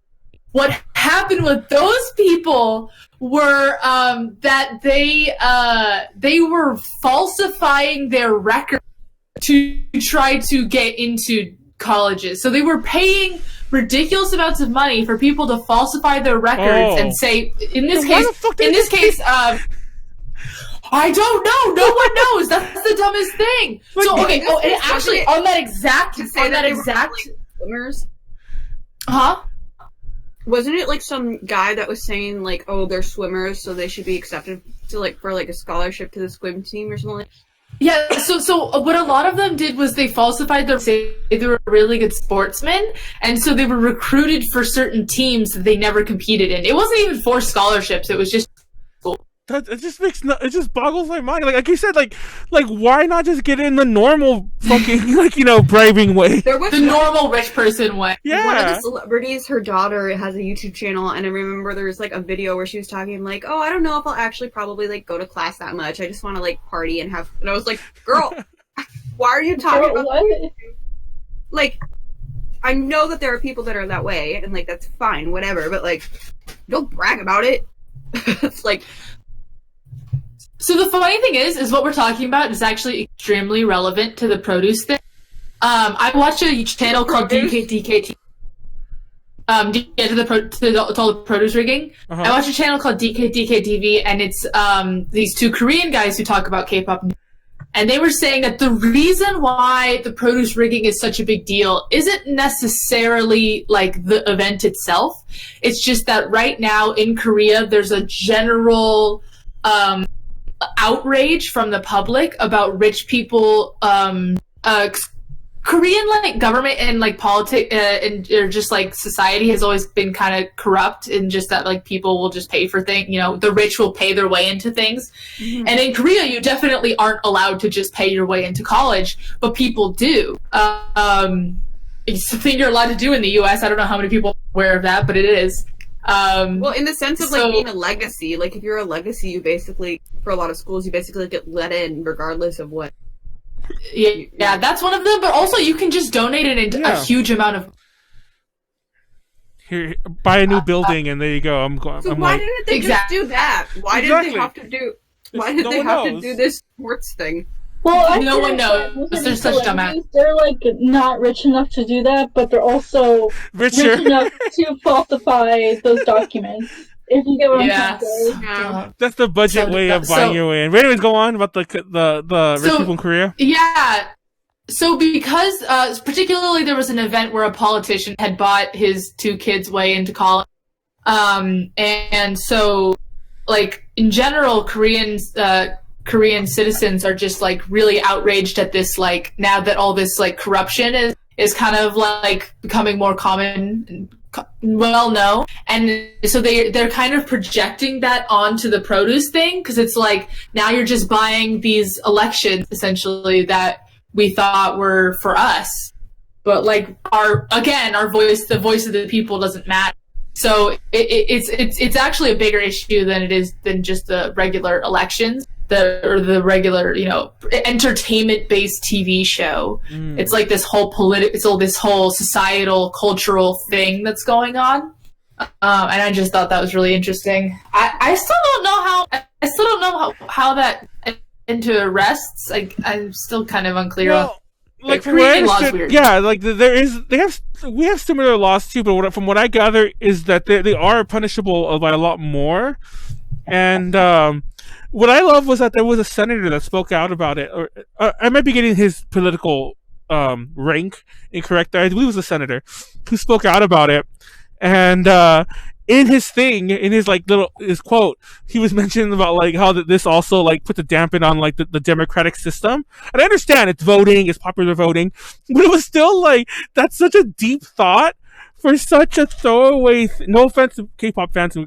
H3H3 Is Over Party, but for such a throwaway thing, a Korean pop group to get also like deep about democracy being threatened. Bless you. Thank you. What I understand right now, like, the whole thing with K-pop is that South Korea basically decided that their main export would it is K-pop culture. Oh, true. Yeah, that their soft power would be. It is a really big thing for them. Like, from what I understand, I could be completely wrong. For the record, from my understanding, I might be wrong. I don't know if anyone wants to correct me on this, but from my understanding, at home at home to them in South Korea, this is a much bigger issue than it is outside of Korea, South Korea. Like everyone out here is all like, let the groups live, don't punish the groups. But in South Korea, they're like, we need to disband the groups. They're lies. Yeah. They've got their like ill-gotten ways, whatever. Disband the groups. Yeah. Well, I guess it just depends. Like, honestly, like even if you don't disband the groups, they're soured. Yeah, I know. Is that what I'm saying? Like, did the girls know that they were like that the companies were? We won't know. We can't know. Yeah. If they did, then yeah, we can punish them. But otherwise, I just feel really bad punishing them because. There was apparently a contestant in the first Produce 101 who I don't think she didn't win. It was a contestant, and who knows, maybe it's sour grapes, but there was a contestant who basically implied, and she deleted all the tweets after she did this, but she implied that some of the girls, at least in that her show, did know that they were kind of in on it, like they'd already been picked, like the management company was pushing them. It was implied. Mm-hmm. So I don't know if that was all the way throughout the board. I would especially think for Produce 48 that all that was rigged. Everyone knew because it was obvious while you were watching the show. I mean, it was so dumb. Like as I was watching the show, I was like, even from the first episode, I was like, well, I know Sakura is going to debut. This is so dumb. Why are we even doing? There's but my favorite part is for the new one. Colin didn't debut, and that was weird. Well, she probably She was Samuel's. But wasn't she was Samuel? I just knew what she meant. But I only know that because you guys were talking about it before we started. But my favorite part is the way they did it. I actually didn't know this. I knew about the scandal when it first came up, but it was literally today. By the way, I did a lot of research for all these topics. Like, I was kind of bedridden, like, most of the weekend and part of last week, so I was really sick. So I was kind of just watching video after video, reading article after article, which I could discover. And this was the last topic that I was going to, like, look into, which is why it has no notes in the outline. And when I got to it, the first thing I watched a video, and the first video I watched explained how people found out. And I was like, you gotta be fucking kidding me. So TLDR, they devised a formula. They basically got the total number of votes, and they did basically a math equation to get everyone's voting basically in a very neat, orderly fashion. By that I mean there was certain, like, if you multiplied by like 7,700 something, you would get like predictive values for each of the placements. And it's ridiculous. It's like, it's so like, I mean, you might be like, no one, who would really figure that out? But like, if you looked at the voting count, and if you look at them now, the numbers all look so strategically, like, percentage wise. It's like, do people really vote like that? And it just struck me as so fucking lazy. Like, they handed it off to an intern who just, like, was not having it. He wanted to go to lunch early. So we just plugged the numbers in for, like, years and didn't care. Because all you had to do was literally, like, just fudge the numbers a little, shuffle a few things around, make it, I don't know, random. And it's like, you could have still put everyone in the places you wanted to, but they made it so strategic. Like, it's... I forgot what they called it. It was like the magic number rule, where if you got the 18th place person and then you add the next bottom number, the 17th place person to that, you would get the 10th place person, and so on. And it was like, so, like, because the way the formula worked, it was like perfectly arranged like that. And it's ridiculous. I just can't. It's surprising no one caught on for years, because people were calling out about it for a long time. Oh, that's the other thing. I don't understand if it was just kind of tinfoil hatty for a while, or maybe it was like being suppressed. But from what I gather, people picked up on this. Like, people definitely, it was already publicized when Produce 48 was happening. When Produce 48 happened, people had already noticed the formula. And apparently people had noticed it before that even. But they'd already noticed the formula. And I'm like, why was nobody talking about this like a year and a half, 2 years ago? I just found that... Well, it's just like when you have someone who's been consistently doing well every single week, and then all of a sudden they don't debut and nothing happens that would, like, they're like controversy, or they like said something that would like make a lot of people not vote for them. Part of you is just like, what? Or if someone like randomly shoots up, it's also kind of just like, what? But like they were like not even shown in that episode. Like, how did this happen? It's that, I think, is a lot of what a lot of people were saying is was suspicious. Yeah. I think the dumbest thing about this whole thing is they could have like rigged it. Sorry, I like leaned on my face. My face is all red now.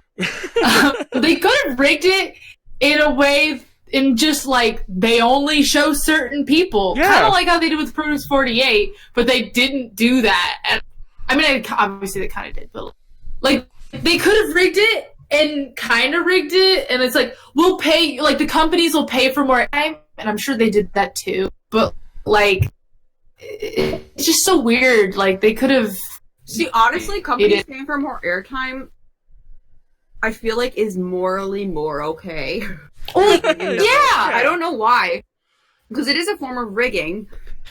Because the thing is that there are there are methods in which all of the contestants get the same treatment. For instance, all the videos that get put online, everyone has the same playing field. There's like no, some people get it better than others or whatever. Like they're all in the exact same playing field.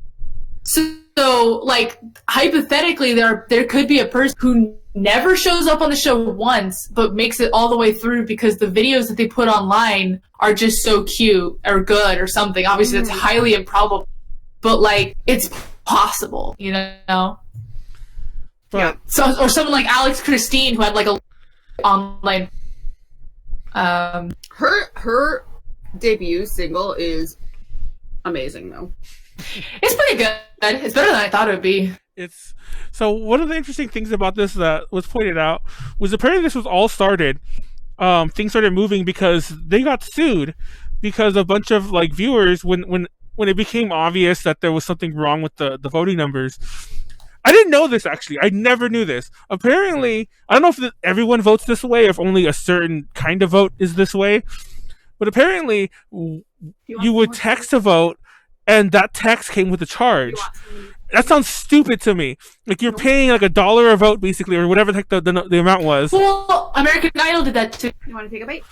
No, but like charges would have. I don't know about you, but like I voted for American Idol. I never got a charge for it. Like I had free like text. Yeah, they always just said that normal texting rates apply. Well, texting rates for me was free. Yeah, like I had unlimited texting, and I could just text whoever the fuck I wanted. Oh yeah, you would get arrested for that. But apparently, I think that's what they got arrested for. No, exactly. Well, so now they have to refund everyone. Yeah, because they mind you, for all those tens of thousands of votes everyone was getting, those represent like dollars or won or whatever. But those represent monetary value that people were spending. Yeah. So, that's definitely what they got arrested for. And that just sounds that sounds ridiculous. Not so much you're paying to vote, but that's ridiculous to me too. If you're charging people to vote, then you need to watch your ass big time. Like stop. Like I personally, I wouldn't charge at all if I'm going to start lying, because I would worry about that.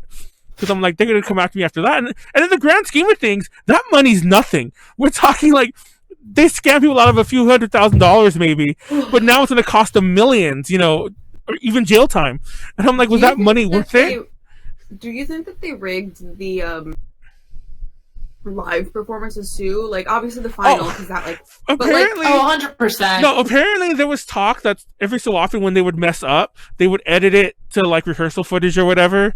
There's all this shit that I didn't know about that apparently like that, because some people would be like, wait, how did so and so do good this week? I was there live and they forgot the lyrics, and supposedly there would be. I mean, they were auto-tuning it, so I'm not surprised. So apparently, when they would mess things up, they would splice in footage from like other shit or whatever, or cut away. For the people that were actually voting live, like, were they? Because I feel like there were times where people would place first, and it would be like that is the only reason they made it through the next round. Is because the people that were live were like, yeah, you did a good job. So I think that those might have actually been they really did. Who knows? We'll never know. And that's the other thing. Like, there's no way this show can continue. I mean, I don't know if it's going to, but it's like they're trying to make it continue. Who's going to trust it? Who's going to trust it again? I don't know. Produce 101 Japan, though, that better continue because that show was great. Now, for the record, I should also go on. We should also back up and mention that the 2 seasons in China and obviously Produce 101 Japan are not involved because those had a different voting system, different production companies behind them. So, I should know that the China one was extremely. Even from the first moment, there was more people who got any screen time whatsoever. I don't know how the fuck Produce 101 picks its people, but in case you didn't know this, when the China one happened, almost all those girls were in other groups before. They were like none of them were like nobodies. Like they had girls from SI. The girl who's like one of the most famous ones, she was a no. But there's she was the one who got all the screen time. She had like short hair. But they had like members from SING in there. They had members from like other big groups. Talk about Sunny. Huh? She was probably. No, I'm just kidding. She's probably rigged to be in there. No, I have no idea. But to be fair, I do think those are rigged, like any other these kind of contests are. No record company is going to spend millions of dollars on a total gamble. You're gonna put your like your 2 cents in that pot or something. I don't care what anyone says. I just feel like for the So here's my thing for Produce 101 Japan. I'm dying, sorry. In general, it did seem as though screen time was a little bit more, like spread out. There was also, at least in the beginning episodes, it seemed as though there was less auto-tuning. You could kind of like hear like when people were making mistakes. And what was also nice is they didn't make huge deals out of them. Like people's voices would crack and they wouldn't like replay it a bunch of times. It was just like, okay, so people's voices crack, like the auto-tuning did get more as it went on. But it was also just like, the people that were in the top kind of tended to just stay in the top. Like it was honestly like there wasn't too much of an up. There were some like surprises, but there weren't a lot of upsets. And also every time there was a live performance, like the person who got first or like the group that got first, it wasn't always the group with the most popular. It like usually wasn't the most popular member. So it was just. I'm not saying that it's not rigged, but it just if it was, they are doing a better job with it. There is a kind of scandal that goes with Produce Japan 101 though, but we can talk about it later.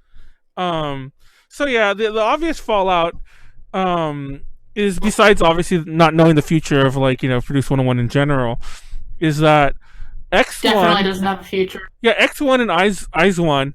Oh, I hate these names, by the way. Are like kind of on the rocks right now. There's nothing going on with them, even though I think I.O.I. has an album that was supposed to come out already, is delayed. Yeah, though it was literally like a week from coming out, and then they just like, oh no, never. So who knows if it will? Yeah, because it's like, I'm sure some of the girls knew, but what about the girls that did? Like, and I understand that like maybe there's cultural differences, but I think like the company should be punished, not the members. I agree. Let's not forget. Should be punished. Let's not forget when BTS did that cover of the AKB song, and then all the fans said, "Don't do the song because the company's bad." And then when they canceled the song, even though it was already done, when they canceled the song release, all the fans were like, "Can we still hear it though?" Everybody's like, "Nope, fuck you." It's kind of a similar thing. It's like, sure, like you don't want the band to get punished, but it's like if that's what the fans want, that's what the fans, will get. And mind you, I know that the reactions are way different outside of Korea versus in Korea. But at the end of the day, even though it is a huge export, they are Korean acts. And if like South Korea is universal, sure it's not universal, but if a huge, there's no way that these groups are ever going to do anything. Yeah, if they're clamoring for this, they're going to be in contract limbo for the next 2 years, and then they're going to disband. I feel like they should be released from their contract. No, from what I understood, exactly. From what I understand, at least for the 48 girls, is that I don't think that they really can be, and they probably won't. They'll probably just like Callie said, they're probably going to keep them in limbo and just kind of like basically keep kicking the ball further down the road until it's like, oh, contract's done, peace. But after the first year, it was a 2-year contract, but after the first year, they were allowed to do other projects. It was only exclusive. Yeah, that's what I'm saying. Like they're probably going to like just like. So they'll just do other projects. They'll still have this contract. But from what I understand, like it's not like Sakura's gonna just jump back to like was she an SKE? I don't even know where the fuck she was from. No one's in AKB anymore. Everyone's always in the other groups. But yeah, she was in HKT. HKT, yeah. I think Honda told me was an AKB, but I might be wrong about that. I don't know. I don't know modern gens. Two of them were HKT, I believe. I don't even know the other girl's name off the top of my head, to be honest, even though Molly gets on my case back in the day when I used to forget. The one who's not Honda Hitomi or Sakura. But, Yabuki Nako? Oh, what the fuck? How did I forget her? Oh my god! She was my favorite. I wanted her to win. I'm not gonna lie. She's been my favorite since I really like Konaru hasn't said shit for an hour until I offended her by forgetting Nako. Which is... Yeah, I'm highly offended right now because you forgot Nako. But that's my main bitch right there. I'm following her since she was like debuted in HKT. Hitomi Honda was in Team 8. Yeah, so she's AKB. But, damn, I fucked up. I'm not gonna lie, actually, I can't believe I forgot that. I do know them all, never mind. Oops. I think Hitomi was the one that I kind of learned of through the show. There was like a ton of AKB members, or like, Well, there's more than that. But I mean, like most of the 25 of them. But most of the people who were like both in the show and in the IRL in Japan, who are like really huge, are no longer the members of actual AKB48. Like. Oh no, I know. I'm just talking about that contestants in Produce 48. There was like 20 of them, I think. So yeah, like nothing's ever gonna happen. Maybe I remember who was my favorite. I can't remember her name. Remember when we watched Senbatsu? And I just kept like Oshi-handing to every other person over like their ears and shit. That was the best. You were there, I think. Well, you weren't there, but like we did a live stream. Oh my God, I remember that. Well, there's no Senbatsu this year. Which, by the way, we should have covered that story. We'll cover that another time. Or wait, we maybe there's never no will. Senbatsu this year? There is no Senbatsu. No, that because happened like back in June, and there's no John either. And I'm sure. Why? Because the whole because I have a conspiracy theory about this. Okay, they're cleaning up their image for the Olympics. Yeah, honestly, but so they don't want to like cause any more negative attention. Because the Western press is super like, oh my goodness, it wasn't even them. It was NGT for kids and all that, and they don't want to get anyone to get press. So I think they're just doing massive image cleanup, and the Maho scandal didn't help that at all. So now they have to like play it super freaking. Wait, what happened with Maho? The Olympics pass. Maho, you don't remember that? You remember Maho? That was the one that had the whole... Maho was a huge thing too. Wait, was she the one that was like attacked and then had to apologize? Yeah. But anyway, Takeuchi Miyu was my favorite, but she didn't debut. Oh. She graduated and went to Japan to become a soloist, I think. Yep. So anyhow, it's kind of a nice segue to both the last topics. We're going to talk about the H3H3 Is Over Party. Does that Wait, no, can I talk about the produce? Oh, never mind.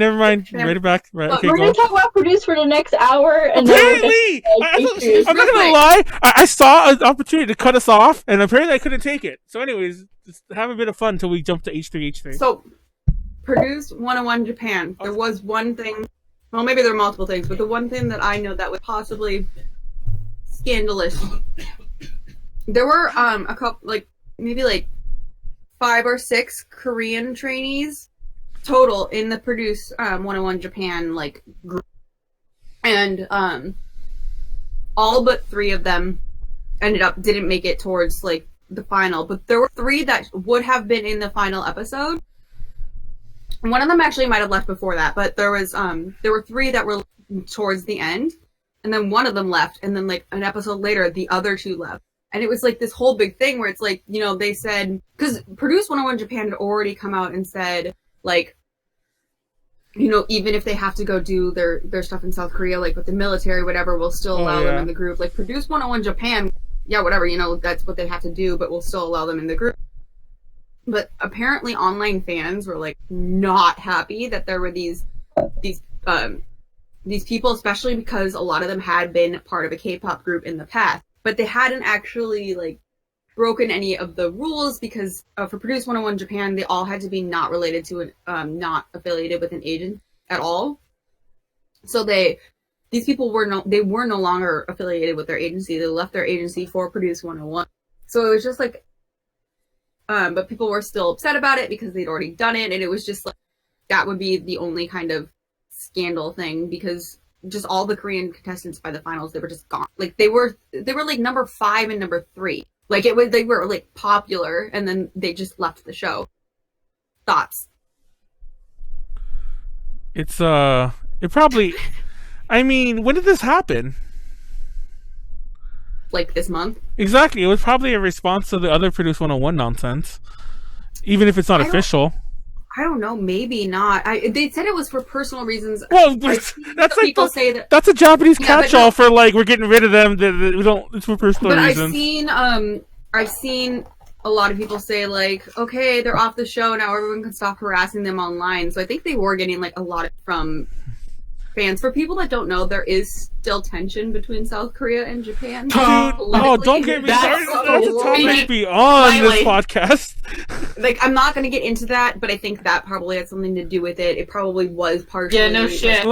Yeah. When Produce 48, when Produce 48 was announced, I was like, oh shit. Did they just talk about it then? There's so much bullshit. There's gonna be so much just crap. because of just alone with the tensions between Japan and Korea. And I knew the moment that got announced that shit that's going on right now with Produce 48 was gonna happen. Now, when I mentioned briefly earlier how the Bird single was canceled. Bird? That's the AKB song. That it was canceled for BTS. And Bird? yeah, they were gonna cover Bird. I love that song. And who knows if that? It hasn't been leaked now. They probably deleted tapes. I don't know. Anyways, that was supposed to be the BTS song. TLDR. The reason that got canceled was because, no joke, the explanation that this group had written about like why they don't want the song to happen started with like World War II, Japan. I'm like, dude, we're talking. I mean, don't get me wrong. I'm not saying, not belittling what went on, whatever. But I shouldn't say whatever that. But anyway, I'm not trying to belittle that. But I'm like, we're talking about BTS and Akimoto Yasushi from 48G. Why are we talking World War II? No offense, but like, we're talking about popular music. It's like, was that necessary? And I'm not even a fan of BTS. And even I was kind of like, I don't know. Anyways, but then again, I just said I'm not a fan of BTS, so I don't understand. But at the same time, there's always been. I feel like the same backlash wasn't given to a lot of the Japanese members of Produce 48, not just in Produce 48, but in the other times too. There's always been Japanese members. There are Japanese members of K-pop, like Twice has a Japanese. Well, member. There's also Korean members in certain Japanese groups as well, so it's not like It's not like something that doesn't happen. And like, look at all of these Korean groups making songs in Japanese. Every so often, doing that because no one wants them. Every so often, the specters of Japan's imperial past just come back and haunt it, and it's just the way things are. Well, has Japan apologized yet? No, that's actually the big issue. That's the big issue. They never did. What the tensions are about right now. That's what it is. That's what we both jump on that. It's like that's the whole issue. They refuse to acknowledge that it happened. They refuse to. That's the whole problem. That is a problem. But can I just say one more thing before you talk about him? Okay. So I just feel like there's also kind of, I think some people might have been kind of weirded out where it's like, why are you coming from Korea? Where Korea is really trying to globalize their music. But Japan makes music for Japan. They don't give a fuck. Like, they're not, you can't find their music on YouTube unless you're in Japan. Like, it's like, it's hard to be a J-pop fan. Like, you have to search for it. And so maybe some of it was like, why are you coming here when like you already had like this group that like could have been worldwide? Like, why are you coming here? And I'm not saying like, I don't mean that in like, oh my god, J-pop is worse, because I actually really like J-pop. I listen to a lot of it. But I mean, maybe that was some of what they were upset about too, where it's like, you have Korea and like the K-pop industry, like, don't come over into J-pop industry. But then at the same time, what about the other people that have already done it? Like, are people giving them hate too? I don't know, but it just, yeah. It probably is mostly just political, though. It really is. Mostly just political. And honestly, like I said, like, it's probably not... and just racism in general. It's not my place to say it all, I'll admit. I'm not even going to try to say it probably isn't. It's not my place to say it all. I'm just of the mind that there is a... Pretty soon... Okay, you know what? I'm gonna leave it at this. Pretty soon, if not already, but definitely pretty soon, everyone involved with all of that horrible, horrible past, will be dead. Will no longer be alive. Part of the problem is that Japan isn't educated. Yeah, exactly. You know what? I take back what I said. I apologize. I'm wrong. Cancel me about that later. It's not that you're wrong. It's not that you're wrong. It's a topic that deserves way more time that we don't have. That's what it really is. Like, there's like a lot of things that I could talk about, like, with this. But we're gonna get canceled for the next segment anyway, so let's just move on to our canceling. I just think in general, though, it's just like we can all agree that just like we may like Japan and like the cultural bits that we like and enjoy going there on vacation, but we still understand that it has a lot of issues, like any other country. I mean, let's not get started. We're not exactly innocent in it and all of this nonsense either. I know that's what I'm and by saying. we, I mean Like, the U.S., not Molly and me. Like, we're war criminals. No, I shouldn't joke about that. But anyway, I take that back too. Speak for yourself. Oh, god damn it, Kelly. Stop it. So the next topic is a fun one because it's the most recent of the topics. I actually didn't know about this one until right before we did last week's podcast, but it was kind of too late by then because we were doing the one on VK, and there was no way for us to talk about that. Now that topic is H3H3 I can't. What's the three? H2H2 is like versus 202. versus K-pop. I'm gonna put it over So here at the bottom. I admittedly am a super uneducated topic, and I would tell me. Okay, so before I want to preface this because I don't think anyone knows the context of that clip that went viral. Now, Just give me chronologically what happened. okay, so the YouTube I can't even talk. YouTube Rewind came out like two weeks ago, and it's crap. That's a topic for another day. But in that video, there was a lot of K-pop, obviously, because K-pop is big on YouTube. And at one point, they were watching the YouTube Rewind on their podcast, which is called the H3 Podcast. So they were watching it there. H3H3 is made up of Gila and Ethan Klein, and they also have a producer guy who's like in the back who kind of was in that video too. And they're watching the YouTube Rewind, and it comes to BTS, and they're live commentating on everything. And when it comes to BTS, Ethan pauses the video. He's all like, "I don't get K-pop.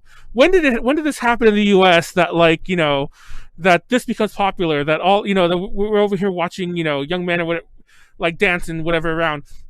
Then at some point, he goes on about how it's like a fetish to young girls who are probably like masturbating to like this, to what were the exact words he used? Gay twink fetish. There you go. Now, I'm going to tackle that part real fast because Molly and I had a conversation about this like 2 nights ago or something like this. Real fast? I think that's the part that people are upset. No, because people are using that to just defend K-pop. No one, I think, ever really cares about that. I think that's the most important part is that what the armies are. Well, do you know what a twink is? Does everyone know what a twink is? Do you know what a twink is? Yes, a twink is. Do you know what a bear is? We'll start there. I know what a bear is. Now, I'm gonna back up. Like a bear, for those who don't know, in the LGBTQ community, I can't say Q in there. Sorry. Specifically the gay man. Specifically the gay man community. A bear is typically a big, hairy gay guy, and they're a bear. Now the twink is the literal opposite of a bear. It's usually a smaller, more effeminate, hairless, pretty boy, and in my experience, and I don't know if it's because we're in California, I grew up in LA, I have a ton of gay friends. I've been called a bear, in jest many times. Those terms are not slurs, even when you say it. That's not the problem. That's not the problem. It's not a slur. The phrase itself, a gay twink, is not necessarily a slur. The problem is I know girls who are masturbating to BTS. That's your next thing. Oh, girls are masturbating to BTS. That's not what I'm arguing.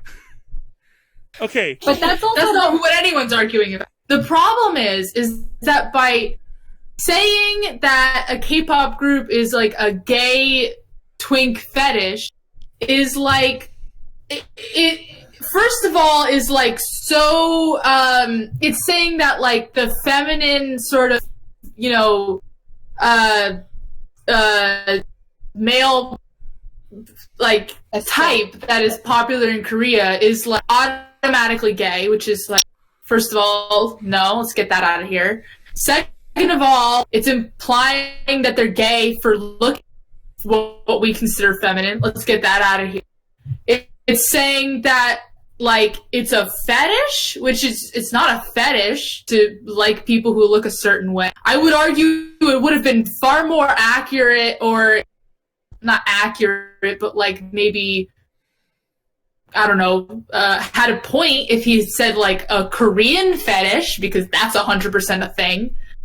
Maybe not necessarily towards BTS fans, but just in general, that's definitely a thing. But just like those specific words and saying that like they are gay twinks and people who like them have a fetish for gay twinks is obviously offensive. Well, it would be like saying that, like, I'll just use me as an example. It would be like saying that if you I am attractive, that automatically means that you have a redhead fetish. no, okay. Well, actually, no, because it doesn't necessarily mean it's true. It would be like saying if you find a Konaru attractive, you have a redhead fetish, because just because they aren't necessarily gay twinks, they're just Okay. like Now, aesthetically more feminine. See, like, my original interpretation of when he said that was like, oh, I think he's referring to, like, Korean fetish, Asian fetish. That was my interpretation of it, but Well, that's not what he said. Hold on. Yeah, I can see how it's being taken the other way though, and I completely agree with you. Without treading like any lines about like what I'm about to say next, without trying not to, I'll say this: is anyone gonna sit here and lie to and like? No, I won't phrase it like that. Is anyone gonna sit here and argue with me that there isn't a look for a boy band? And I'm not talking Korean. I'm not talking US. I'm talking about, are you gonna sit there and say there isn't a look, a young, usually more effeminate look for a boy band member? Part of the problem is that's just our Western interpretation of it, is that there is a certain likeness. I'm not that saying they're gay twinks. Toxic masculinity. I'm not saying there's gay twinks, but like there is a certain likeness to these people, and by these people, I'm not talking Koreans for the record. I'm talking about boy band members, because in my opinion, we had the same thing for like 98 Degrees, for NSYNC, for Backstreet Boys. I think Backstreet Boys had a bit more variety, but that's another story. But there's obviously there's a specific look that is pervasive throughout the entire K-pop industry. But I don't think that what they said has anything to do with homogeneity of the K-pop industry. And thank you, by the way. If anyone's in the chat, Haru, who actually designed our overlay, thank you for that, is actually chiming in a bit, slightly agreeing with me. I don't know if she like agrees with me totally, but she's saying there's a look. K-pop boy bands are manufactured and members are chosen with not only talent but looks. That's her exact quote, by the way. It's not me saying that. First of all, let me back up real fast. We'll jump back to this topic, but I want to reiterate: if you didn't, I wouldn't have even said fetish. Okay, well, let me back up. First of all, I mentioned this earlier. I actually don't like H3H3 much anymore for a lot of reasons. Not even the ProJared thing, but there's things I didn't like them about before. That BetterHelp nonsense. The fact that I realized after a point that they could not like ever take criticism well, or ever change their viewpoints. This is actually kind of a good point, but we'll get to some of that in a minute, hopefully. So, and I do agree that he could have worded this better, but way better. But I don't think anything was wrong with what he said, which is part of what everyone's really offended by. I don't think there's anything homophobic in it, for the record, because a lot of people gave him crap about it being homophobic, and I'm like, I think it's homophobic. Really? How so? I think that implying that someone who looks feminine is gay is homophobic. I think that's the biggest issue. No, is that it's just I didn't grasp that from that. Maybe I'm just reading into it differently. Obviously, I don't think that, and I don't know if he does, but I don't think that. The thing is, though, it's like intention, and your intent in saying something and the way it's perceived can be different. And like, I'm not saying you have to necessarily like apologize for saying it, but you could at least apologize for how it affected people and like, try to explain that wasn't your intent. You know what I mean? Like, and also, I agree with Callie. It's like the biggest problem I see with it is that it is implying that because they are more feminine looking, that automatically means that they are gay. Okay, like I'm willing. And that is an issue that happens. I'm willing to agree that some people might interpret that incorrectly. I don't think that's what he intended to. I didn't take it as that, but I will agree with that. I think that's 100% what he meant. I don't think that's what he meant at all. Is that they look feminine, therefore they're gay. Hold on. Now let me back up and talk a bit about the fandom. I don't know if I'm going to offend anyone here, but is anyone who has been around an honest to goodness hardcore ARMY fan going to sit here and tell me that they have not heard them ship the other members before? For those who don't know what ship means, it means like, oh, this member likes this member and have sex with I'm talking about for the audience who might who might not Can know. I just say one thing about this though? Yes. And what I don't understand is, like, if he is saying, like, oh my gosh, like, this hasn't, like, happened before, what is happening now? Like, people have been doing it for Western media forever. But it's blown up. No one did that for the Backstreet Boys. But it's blown up like crazy the past couple years for K-pop because, like, you can't argue that. I don't think anyone's gonna argue that. I won't argue that, and I don't like K-pop much. I think H3H3 would argue that. Huh? I think that people are more open about it. But I think that I can almost guarantee you that people were at least thinking these thoughts. Like, I mean, I was like 5 when the boy band boom in America was happening. But I am sure that there were women that were there that were like, oh, I secretly want to see, like, Justin Timberlake and one of the other members make out. Like, you know what I mean? Like, Well, honestly, and by the way, I should also reiterate, I don't think anyone watched it because it doesn't have many views. They did an entire podcast like last week, or earlier this week, I should say. No, last week. Where they did a rebuttal for about 2 hours, and I watched the entire damn thing.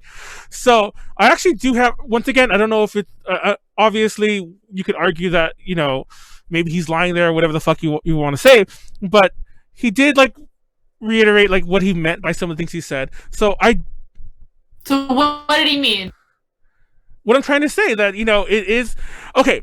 The gay twink thing was not it. Okay, it's a look. It's an aesthetic. I don't think he really meant, and he said it too. Like, if he had said twink, maybe I would have taken it that way. But he didn't say. He said gay twink. Okay, by definition. Like, when people call me a bear, joking, they do it for jest. People call me a bear, they're not calling me a straight, big hairy guy. They're calling me gay. Right. Twink comes with the implication that gay's already there. So saying gay twink is just doubling down. It doesn't mean saying twink alone. It's doubling down on that you're saying that they're gay. Oh my god. Right? Am I wrong? No, but you're missing the point. Obviously people take things differently, but I'm saying people use that term. I don't know if maybe I'm just, like, around different people, but people I know use that term to describe a look and an aesthetic, regardless whether someone's actually. Haven't you ever called? Okay. Then why did he say gay? I don't know if anyone's gonna call me out for this, but haven't you ever called somebody, like, butch or something like that for the female version or something like that, or like? Yes, I get what you're butch saying. Comes with the implication that it usually does. That, you know, actually, Butch doesn't. Well, Butch doesn't. But... Okay, honestly, Bear and Twink are the only ones that really come with the straight up gay implication. Anyway, let's move away from that for a second. Now, he could have said that in the tweet, the twink aesthetic. Because you brought up fetish a lot earlier too. Now, I'm sorry, you guys said you don't think it's a fetish. If I didn't say that. Oh, well, okay, I think it's a fetish, and I'm not saying. I think for the record, I don't think anything's wrong with it. I'm not saying that. Oh, you're a horrible person for having this fetish. It's a fetish. Part of the thing is there's a difference between, like, a preference and a fetish, and you can fetishize Korean people as a whole. I feel like a fetish is more of a negative thing in that you're saying, like, especially when it pertains to person and traits of a person. Yeah. It's like, I am boiling you down to these traits. I don't care about who you are as a person. No. So you could say that, like, they're fetishizing the aesthetic of the look, but I wouldn't say that is what the ARMY are doing. It's the difference between saying, like, I think they're attractive and they're also Korean, and saying I think they're attractive because they're Korean. I don't know if this is offensive. I don't know if this is, like, controversial to say, but maybe I just know too many hardcore K-pop fans. I have seen literal, like, oh my god, I had a dream last night, like, Jimin kissed, like, Jungkook. Is that another member's name? Because I know there is one in another group, but I had a dream that they were making out, and then I had sex with them, and oh my god, I love that so much. I want to see. That's not a fetish, though. No, but then at the same time, that's all they've legit have also gone on record saying that that's pretty much the only kind of person they like. They've used the word twink, by the way. Well, so look, all this stuff, but also before we go any further, hold on, real fast. One of the big interesting things about this whole thing was that this was literally a minute from an entire podcast that was about the YouTube Rewind, And one of the big complaints that everyone who wasn't tearing it down was like, why did he just say he liked K-pop and moved on? Which was exactly what he did. And I was just like, I don't understand. I just found it funny that I'm not arguing that. Didn't he also say that they were all 14-year-olds? Or something no, like that? he did imply that they were all young though. Which, okay, I'm sorry. Is that wrong to say? I'm pretty sure the vast majority of their audience is young. I mean, I don't... I think it's just like people... There's another story that we can talk about that has to do with people getting upset about being called young because they're a BTS fan. Yeah! I do think that their main demographic, younger women. It is. It's kids. I mean, I don't get... All K-pop groups are supposed to be targeted at kids. It's not even K-pop groups. It's the most pop groups, period, in the world. Yeah. You and I are not like the music market. By you and I mean Molly. Callie's still kind of the age. But usually it's 15 to 20 or 13-25 or 13-23, some BS like that. We're not the market for this anymore. It's people far younger than us this is all marketed towards. That's the way there's Mattel dolls of... No, that's the reason that, I mean, like, I don't get why that's a bad thing to say. Now, there was like 5 people. I'm not even exaggerating. It was like 5. Count like 5 people who were like, I have like 3 master's degrees and I went to like whatever. And my 59-year-old dad, we all love BTS. Yes, I'm proud of you. That's awesome. Love what you love. And by the way, that's what I'm trying to get at. It's great. But you're not the majority of the fans. The majority of the fans are like the silent mobs of... By silent, I mean they're probably not as vocal online, except for like sharing fan cams. It's like the silent mob of like, millions, literally millions of little girls around the world who are like the actual... I will say... demographic. So... Even Haro, the chat's like their audience is pretty young, BTS. I've gone to concerts and lots of moms with their kids. Which, nothing's wrong with that, but go on. My mom has recently become a fan of BTS, and I'm going to talk about, which has nothing to do with, I'm not trying to say like, oh my god, my mom likes BTS. I'm not trying to say like, it's not mostly younger people, not necessarily children, early 20s. Like, I haven't seen logistics on what their main demographics are, so I just don't. But so my mom, who is in her 60s, really likes BTS all of a sudden, so she flew out and was like, we're going to Jingle Ball because BTS was at Jingle Ball. And so we went, and there's 2 things that I want to say here, and one of them is actually agreeing with you, Manuel. You could tell a lot, like the majority, I'd say over half of the people were probably there specifically for BTS. I was surrounded by girls that were high school or younger, like surrounded. So I'm not necessarily, I mean, that was just the people that were at that specific concert. It doesn't necessarily mean that wasn't the whole auditorium. That was the forum. I didn't see every single person that was there, but there are a lot of, I agree with you, at least there are a lot of people that are younger that really like BTS. But another thing that has to do with like people getting upset about saying like BTS fans are young is that there's a couple of articles online because Katy Perry was also at Jingle Ball. I didn't even bring this up. I forgot about that. Yeah, go on. And she made a comment at one point when she was like just talking to the audience, and she's like, oh, I bet like a lot of you here are really excited you get to stay up past your bedtime and eat like so much sugar. And she was just like implying that they were... And some news outlets like took this as like, oh my gosh, she's calling BTS fans children, and like wrote articles about this. And I have two problems with this. The first problem is that they said that fans were storming out of the audience after she said this. Like, I was there. No one was storming. I mean, I'm sure maybe someone was, but like it wasn't like some big like mass wave exodus, of people leaving. Like, and then also they kept saying that like obviously she was talking about BTS because she was performing right after BTS, but she wasn't. She went up after Billie Eilish actually performed in between them, and Billie Eilish also has a young fan, so it's like not necessarily Billie Eilish has a very like diverse fan base, but a lot of kids listen to her. A whole nother thing that I've discussed where it's like I'm not saying I don't understand it because she is an amazing musician, and I think that like I really like her work. I actually really like her music. But, like, her imagery is very dark and horror movie-esque. I was sending pictures to people, and I was like, this is stuff that could be on our Arrow Girl panel. Like, yeah, I remember that. I think and not for being erotic, but for being kind of grotesque. Yeah, and, the gore part of the Guro. Yeah. The Edoguro, I meant to say, sorry. Because she's only 17, it would be weird if it was erotic. But, like, she could... Drake would disagree. I'm just... Oh, God, don't get me started on that. Yeah, we mentioned Drake earlier. But like... And there were other... Like, she could have just been the fact that, like, the Jingle Ball is kind of like a family show, because it's just, like, you know, there's so many different acts that are together, and a lot of them are popular. Halsey was there. I'm sure that Halsey has younger... like... That's just who the pop music is. Yeah, and there was apparently some mild controversy with that guy from One Direction. One Direction? There was some guy from like One Direction there, and he did some song that people said was too risque for his young audience, or something like that. I don't know. I don't remember that. Yeah, exactly. I mean, he wasn't even on the lineup. They just announced him, and that also, like, you know, if he had been on the lineup, like, who are One Direction fans? Most of them are fairly young. Exactly. Well, now I guess they're a little bit older now because One Direction's been for a while, but it's just like, I'm not saying that Katie wasn't referencing BTS fans. I don't know, but it wasn't.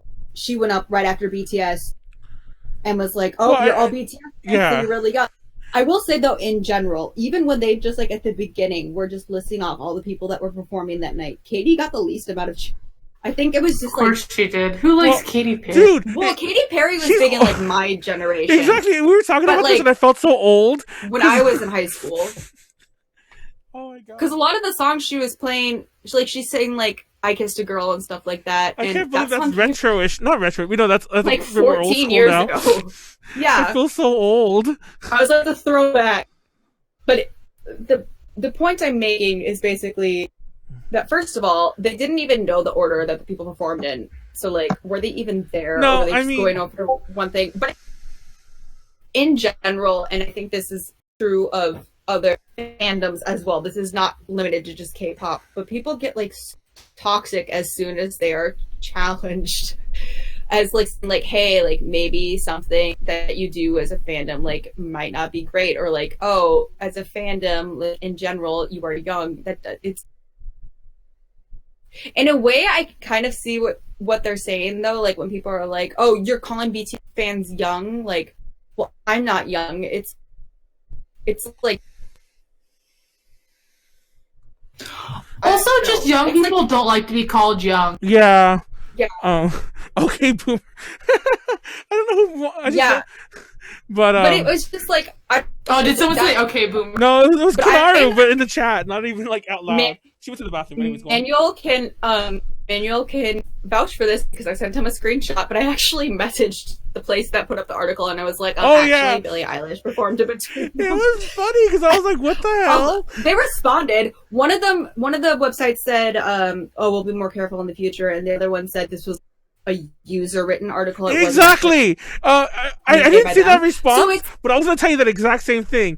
Like usually, the way these news articles get the way all these outlets get the same story is because like one person writes like a presser or whatever and just sends it to everyone. They all just reported the same thing. No one fact checks, and there you go.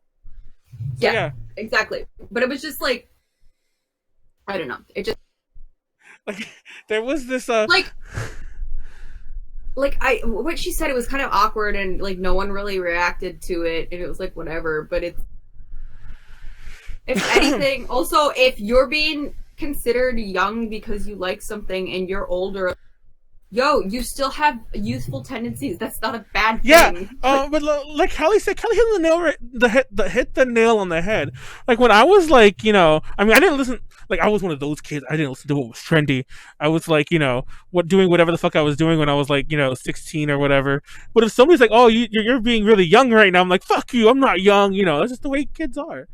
I mean, yeah, but. We all went through that, and now we're gonna have kids who are all like, "Okay, boomer, I'm not like you." Like, yeah, everyone's like, it's just history and life repeats itself. Get over it. And then I was probably told that too, and it's like, "Okay, boomer." But anyways, it's a cycle. It is what it is. But it's almost like it's not exactly the same thing. It's kind of just like a somewhat similar topic where it's like.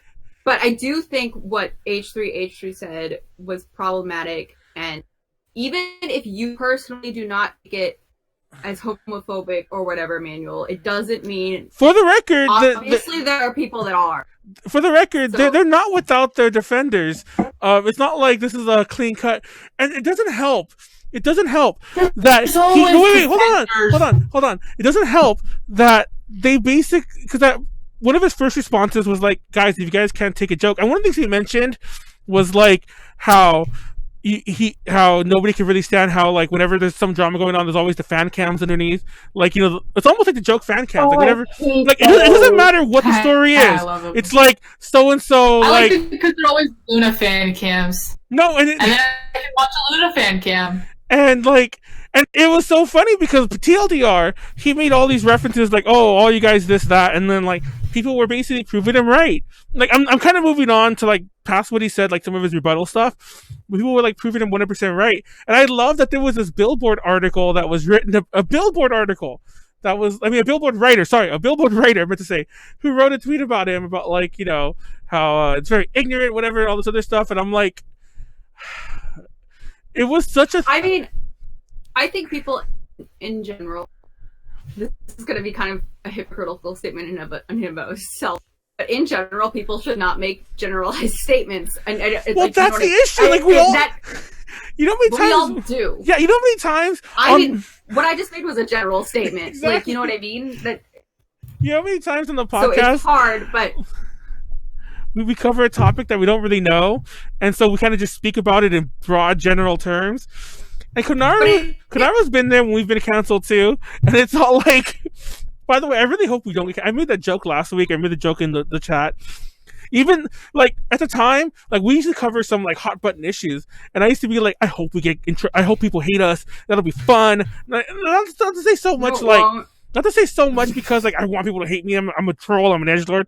But it's more like, people will interact with us. It'll be a conversation, but it's not a conversation. All it is like one-sided, unchanging, biased, I meant to say, vitriol towards you, and it just like never, and that was on a small scale. It was like for a few handful, dozens of people, and I think also maybe, like, you know, you understand that what he's saying is in general, but he didn't actually say in general. He was just kind of implying every single but no, that was actually the other issue. Fan. It's like, technically, he was just talking about, like, you know, within the context of, like, BTS YouTube Rewind, and people were like, this is offensive to Korea, this is racist, all this other stuff, and I'm like...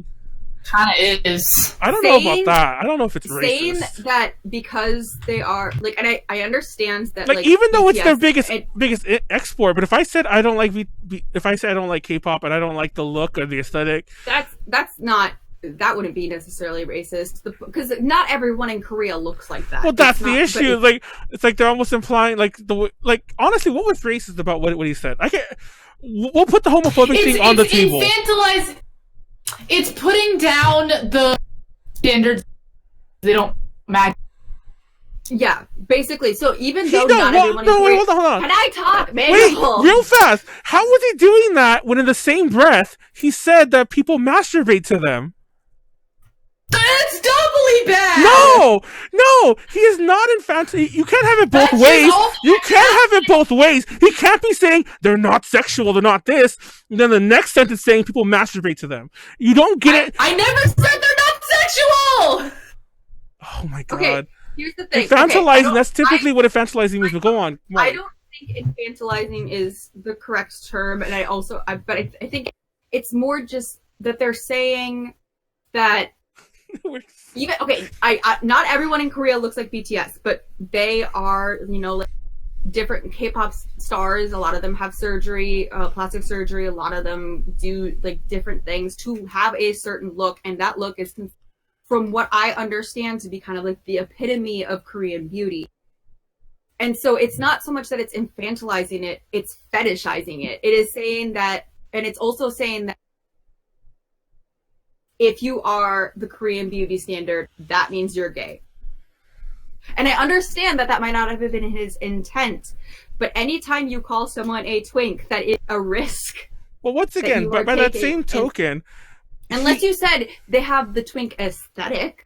Well, okay, we understand. This is like, I'm not. Once again, I don't want to keep defending him because that's not really what I'm going out for here. I'm really not. It's hard. Konaru, say something. But it's hard to just have this one-sided thing. But there are times. Too many times it happened in this podcast. There are times when I'm just talking rapidly and things come out when I'm like, oh man, I didn't mean that, and I usually correct myself. Obviously, he didn't. But people say stupid shit sometimes. It's just you're going like this. You're talking a mile a minute. You're live. That podcast is live, by the way. So it's like even though it doesn't look live because they don't really interact with an audience, but much they do, but not much. But I'm not saying that what he said is like, oh my god, he needs to be canceled. This is the worst. Yeah. thing he's ever no, but said. that's the thing. BTS fans like, basically and basically did do that, and it's just BTS fans. Let's talk about. I mean, that's a different issue. What we were arguing about was whether his statement was offensive or BTS fans consistently and routinely take things to an entirely unnecessary level. And I remember DKTV, they got canceled by ARMY because he said one day BTS will be overthrown by a different.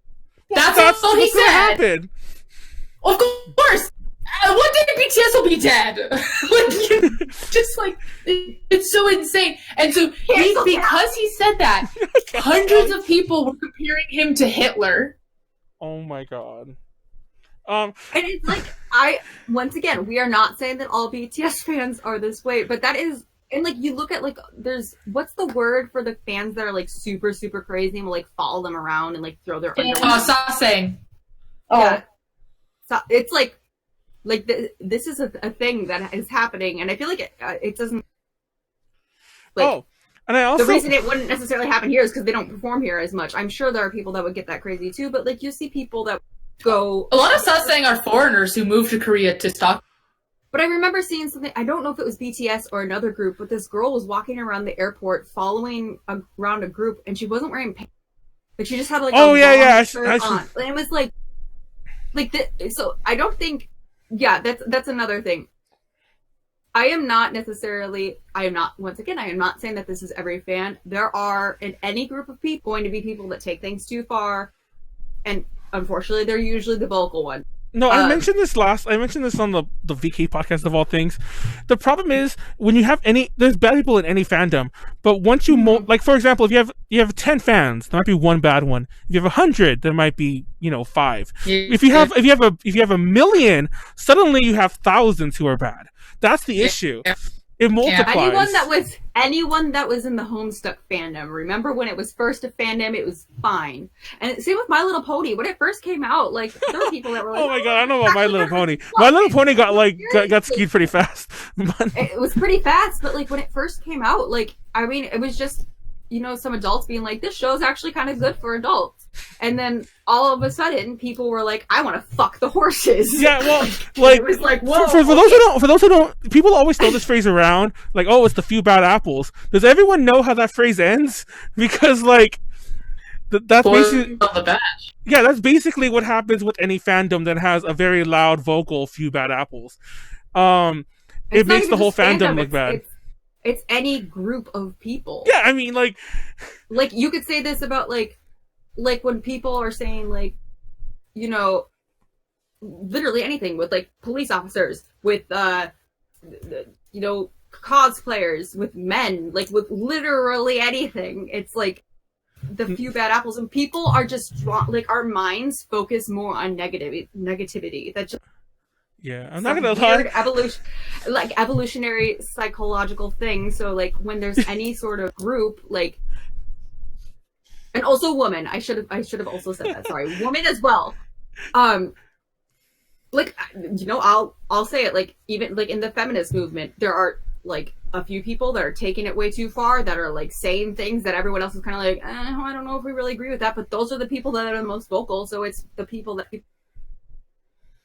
That's what everyone is like in that group. And I think that is just an unfortunate thing. It is what it is. I don't know. Like the BTS fandom is ridiculous. By the way, I like how like Haru the chat's like I'm canceling Manuel. I'm not gonna lie. One of my big He's fears been about this whole canceled. one of my big fears about this podcast is, don't get me wrong, we're not gonna be H3H3 Army versus Brony, who will win? We're not gonna be H3H3, but our podcast will get a few more views, couple more hundred views, I'm sure, because of the BTS tags and whatever. And people are gonna hate me. It didn't help that Konaru didn't back me up. I'm not done with this topic.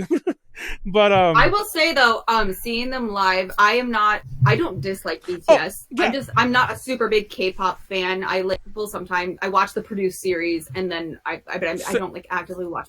I wouldn't call myself ARMY, but I don't dislike BTS. But their performance. I don't was dislike really good. BTS. for the Their record, performance was really good, and they all spoke English to everyone. As best That's as impressive. They all know English? To Oh, they'll- some extent. well, I Okay. mean, like usually when you Their get a leader group, their leader is fluent. Apparently, he's like a Right. genius.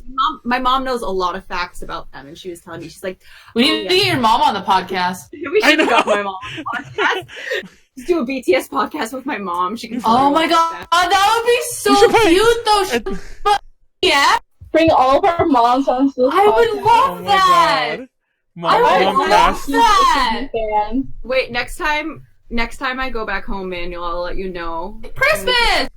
I'm not gonna be home for Christmas. RM, mom was Rap awesome. Monster. Oh, by the way, I We always should have get done this here. horror in the RM, chat. yes, RM is fluent. Horror in the chat said RM. By the way, Shoni is mad at me because RM used to stand for Rap Monster. I know it doesn't stand for that. Army's gonna cancel me. But whenever she posts about BTS or RM, I'm always like Rap Monster, and she gets really mad. And everyone gets mad. But yeah, Rap Monster. Question: does anybody The know? rat monster. Rap Monster. Okay. No, Wow. I'm the Rap Manuel's- Monster. I can't believe it, Manuel. Rat. No. I will No. say- Fun fact: I actually Cancel. call myself the Rat King, but that's another story. In Um, jest, but go on. I would also just like to say though, when I was there, I started as much as like River okay, monsters. maybe we've been talking like crap on the army, whatever, but being at that concert, even though I like couldn't hear out of my right ear because the girl next to me was screaming, so and like the seats we were in, we could see them before they got on stage. Like we saw them after they left the backstage area, and as soon as they walked out, it was insane. My mom said it was very similar to how it was when the Beatles Yeah. were big. Like women, like I'm surprised that some girls didn't fucking faint. Like it was like probably did. insane. I'm sure someone Yeah, did. someone did. I'm so annoyed. I just realized that. Oh, I Callie never gonna die. got out my eyes light stick. Oh, you have an eyes one light. Is that? Did you go to KCON for that? Yeah, I went to KCON. I'm not, wait, can I finish my story real quick? Go ahead. Go ahead. Sorry. Pass out But it fans. was actually really heartwarming to watch. Like, because I remember going to concerts and like getting that excited about seeing a celebrity. Just let them have their fun. Yeah, as no, long as for they're the not hurting anyone else. You know what I mean? Like, For the record, and I go was ahead. talking to the mom of one of the girls, and I was like, I have because I haven't been to a concert of a group that has like the last concerts I went to were like Lady Gaga and like Muse and Queen. Like those are a little bit older fandom or older fan bases. So like I haven't been really to that many concerts with like teenagers since I was a teenager. But I was like, this is actually really heartwarming, and it's like really kind of sweet to see how excited they are, and like I don't know, like army fans, like you do you, just as long as you're not hurting anyone else, and don't be super creepy and follow them around airports and nothing and no pants. Yeah, the issue is, don't get me wrong, I said that earlier too. Don't get me wrong, I do, like I mentioned, poking fun about the river, the rap monster thing. I try to say river monster because that's what somebody in the chat said, and a friend of mine, and also actually her boyfriend, for the record. So we make fun of this person, rap monster, river monster. We're just having fun, and I poke fun about people about liking BTS, but it's the same way I don't think we were alive yet. It's the same way I call people weebs, even though like we're all weebs and all that kind of nonsense. But I will follow it up with the fandom is crazy toxic, and one of the points actually Ethan Klein made, and mind you, I think he was just trying to be like kind of like not edgy, he was trying to be kind of like shut the fuck up, like try to end the argument. He was like, "Can you believe people getting hurt about my offhand joke, but yet like all these K-pop stars are dying or killing themselves because of a toxic online culture." And it's true. It's true. It's like, yeah, I mean that's not a wrong statement. it's I like, will say though, For my one sure. question is, and I could be totally wrong. I am purely just asking this as a question because I honestly don't know. Is it like the Western audience or like the quote unquote foreign, like outside of Korea audience that is toxic and like sending them super? I think it's both in bad different things. ways. They all are. Yeah, They all- exactly. It's Well, 'cause I it's know people everyone. did I'll the, agree. people have done the same thing to Justin Bieber. Like they'll like literally But- someone like people will like slit their wrists and send the picture. No, and be but like, the "He did issue this," is and like their hot fans, they're K-pop fans. I remember reading about this somewhere. There was a fans there were fans of a group, and they were anti-fans for another group, which is a whole other issue, anti-fans. But Mhm. they somehow got like the power shut down during one of their rival group's concerts. I'm pretty sure it was turned back on, but still, like somehow through their machinations, and I'm like, that's the kind. And don't get me wrong. I'm not saying that's the kind of shit that gets people like to kill themselves, but it's that kind of single-minded, causing harm focus. You know, absent-minded, not thinking about like what your actions had to do, like, but and this shit like. No fan of anything should be that I would say that would on be point. at, Well, like, that's a criminal sauce- for the record. Saucing? Was that the word? Saucing, yeah, they're like stalker is like. Well, the that's same criminal too But for that- the record. There's so I many did- things. Yeah. There's so I many just- things that are technically criminal. I just like to think Yeah. that the vast majority of people that are fans are like normal and just like it. Now, once again, like I said and earlier, not doing that. I don't think it's the majority of fans who are like this. But like I said earlier, once you start multiplying groups of people, you also multiply the bad groups of people. So while it's not the majority, it is a huge, sizable chunk. Not necessarily percentage-wise, but a people number Yeah. sizable chunk. It's like this, Yeah, it's not a high percentage. but it's thousands. Like, yeah, It's thousands So of many people. fans are just getting tested like constantly. Oh, Ooh. the one thing, I mean, my mom is not that type of fan at all, but she has through the years come up with different random people that she wants me to marry. That is including professional baseball players, one of the Property Brothers. For a while, she wanted me to marry Charlie. Charlie Sheen? Puth. Did you say Charlie Not Sheen? Charlie Puth. Oh, I heard Charlie Sheen. Sorry, go on. Not Charlie Sheen. But her current thing is she wants me to somehow meet and marry Jin from BTS. Of Who? course. Jin, it's her favorite member. Oh. She wants Jin's grandbabies. That's what Oh she my told me. God. Of course.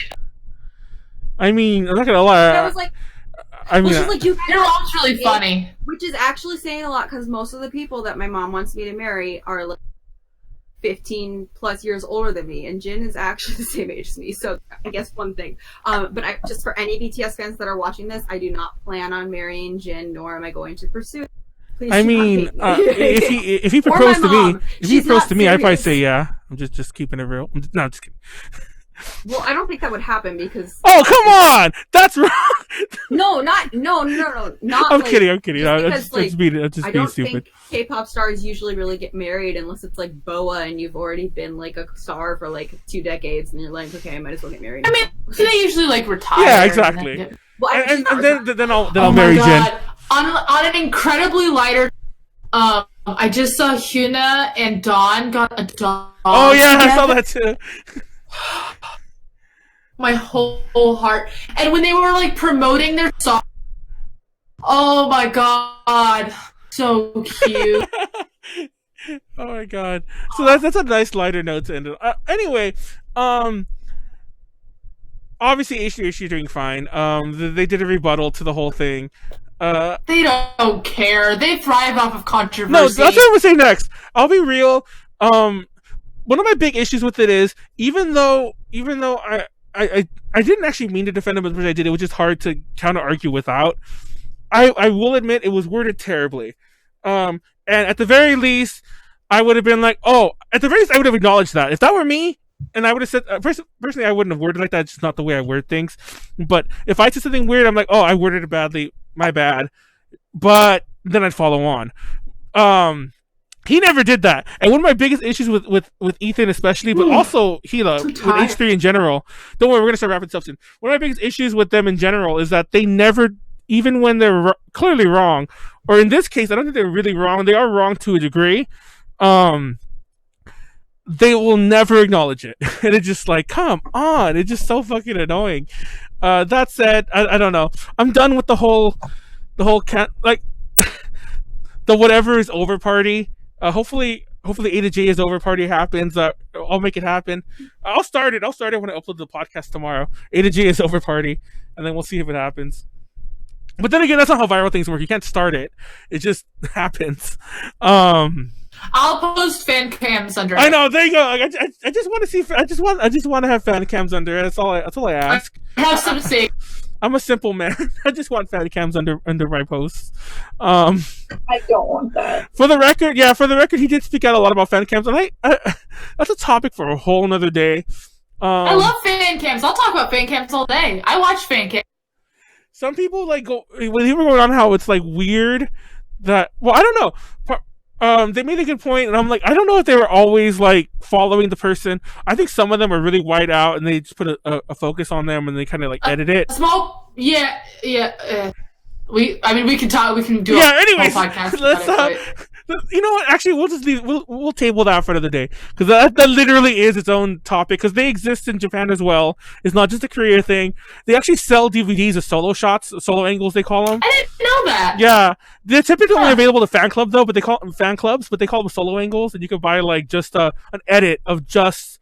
It's not like every member of AKB48 is gonna get them, but you know, certain members of certain groups will get the solo angle. You've probably seen them around Konaru and stuff like that. A friend of mine used to buy them like for not like this is an unlegit reason, but would buy them to like learn a member's parts. Like, you know, oh, this is her specific dance, this is her specific line. A lot of K-pop fans do that too. Yeah, they'll do that. Also, they have sometimes they'll have like the dance shots of songs will be like they'll have multiple of different members if they have like different dance for J-pop groups, because that's a little bit different. The way that they do their like dance videos are oftentimes like it's actually like a full music video, whereas I feel like for Korean or for K-pop, if you want to see the dance version, it's like a dance practice. It's what I've seen so far. A fun little aside to the YouTube Rewind. I only found this out recently when I was watching MatPat's video on the Rewind. Apparently, BTS like dominated, or not BTS. Well, BTS, yeah, but K-pop dominated all those lists. It's just that they only put the highest video for like each person or like category or whatever the fuck. So that's why it looks so diverse, but it really wasn't. Like that's funny. Yeah, like BTS was like I think the first one was still that Senorita song, which I've never heard. Yeah. I've heard there's a K-pop song called Senorita, and for the longest time, I love that song. I love that song, by the way, too. One too. I had this exact same problem. And the K-pop song came out like yeah, exactly. Edward Sheeran one. I will say part of that, is it unique views or just views in general? Because I feel like they were actually going by. It's definitely not unique views. No, they actually were kind of smart. They weren't going by views at all. They were going by likes. And obviously, you can make multiple accounts to keep liking things, but typically a like is you can't fudge likes. Or at least you can't easily. Like views, like a music video is something you might watch like multiple times. No, exactly. You're not gonna, like, multiple. You know how many times I've watched like make a cake. You know how many times I watch those stupid videos? You know how many times I watch a random YouTube video? Like how many times I go to like K-pop fans, when a music video first comes out, they have gamed the algorithm to figure when views are and are not counted. So they'll create these playlists that have that song, but then like a couple other videos, and then back to that song. So they'll just be doing that for like 48 hours after the music video releases, because the views on the music video kind of as votes on the music program, so that they can win awards. That's weird. I do know that like when videos get like crazy likes crazy fast, YouTube does audit the views, because it happens to us every so often. Like we'll lose views because like every so often when our podcasts do like break the crazy like, oh, it's doing a couple thousand views, and then it'll get audited and it'll drop down. and it will change all the. I don't know what that's about. Well, typically it's That's very because strange. they try to get rid of the multiple views, but I imagine that there's also ways around that, which I assume that's also how they, I'm pretty sure you can VPN that shit and like, and no, they won't be able to tell. That's a topic for another day, but anyway, I think that's it. I don't want to go much about H3H3 and all the canceling because the canceling goes on forever. Hopefully, basically everything that's going on with YouTube right now is a topic for. Oh yeah, and there were other things. Like fucking, there's the COPPA things that are going on right now. There's the anti-bullying thing that's going on the anti-harassment, I should say. So YouTube's gonna be a very different. For all I know, this video will get removed tomorrow because we bullied. I hope it does. I hope it does. I'm not gonna lie. Part of me kind of hopes it does too, just to have some clout. Not clout, but like. I don't think that we will be considered child's. Oh no, because no, not for that, but for the harassment. Harassment. Yeah. But. I don't know. Everyone swear a bunch. Yeah. But no, the COPPA. The problem with COPPA is there's a lot of gray areas. By the way, I just watched. Even though apparently it's like the biggest thing on YouTube, but like, I went to my niece's house and she's not young enough to really be watching it, but she was watching Nickelodeon and I saw commercials for it. And I've been exposed to Ryan for the first time ever, and that is definitely a topic for another day. Like Ryan's toy reviews. Ryan, he's like the biggest YouTuber. Like he made the most money last year. He's like 7 years old, and I have no idea. His parents. Oh, I know who you're talking about. My brother used to watch him. Oh my god! If it's like a child, I hope that because I know that child is why we have industry, COPPA right now. But anyways, go on. The COPPA but like in the film industry, like you have a special kind of account. I think it's a Keegan account or a Coogan account. I don't know. Actually, I have absolutely no idea what it's called. I don't remember. But if you're under 18, all the money that you make from like entertainment and stuff goes to that account until you're 18. No one can touch it. So I really hope that like also applies to YouTube videos because otherwise those parents are just exploiting the shit out of their kids. No, they're exploiting the shit out of that kid. If you ever watch it, like if you watch that show, it's the most exploitative thing I've ever. They're also on Hulu now, and I'm just like, I did a minor bit of research on that before I decided not to include it because I was too annoyed with it, and it was such low hanging fruit that I just didn't even bother. The stuff that's on Hulu probably does apply to that, but I'm just not sure if YouTube also applies. And he's in video games. No, definitely not. Like there's a Mario Kart ripoff game that he's in, and I'm like, it's a kid. It's not a character. It's not like it's not SpongeBob. It's not whatever. It's Ryan, and that's his real name.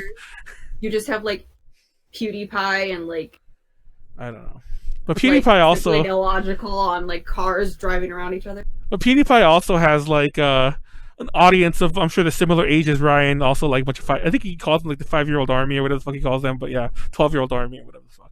I mean, but I think has like a range. We're on a really huge fucking deviation, but I remember like seeing like when people were calling out Keemstar when he was taking all the pictures of the fans and they were checking his tag and it was all a bunch of like little kids, and I'm like, all who watch Keemstar are little kids, which is funny because everyone goes to Keemstar these days for his drama alert bullshit, but I remember the days when Keemstar was like a troll. He was an internet troll, just like he ran a group called no joke, he ran a group called FAG. It's a whole different thing. And they were just troll games. I learned about this the other day when I was watching a video about Wings. About what? Oh, there was some YouTuber called Wings of Redemption.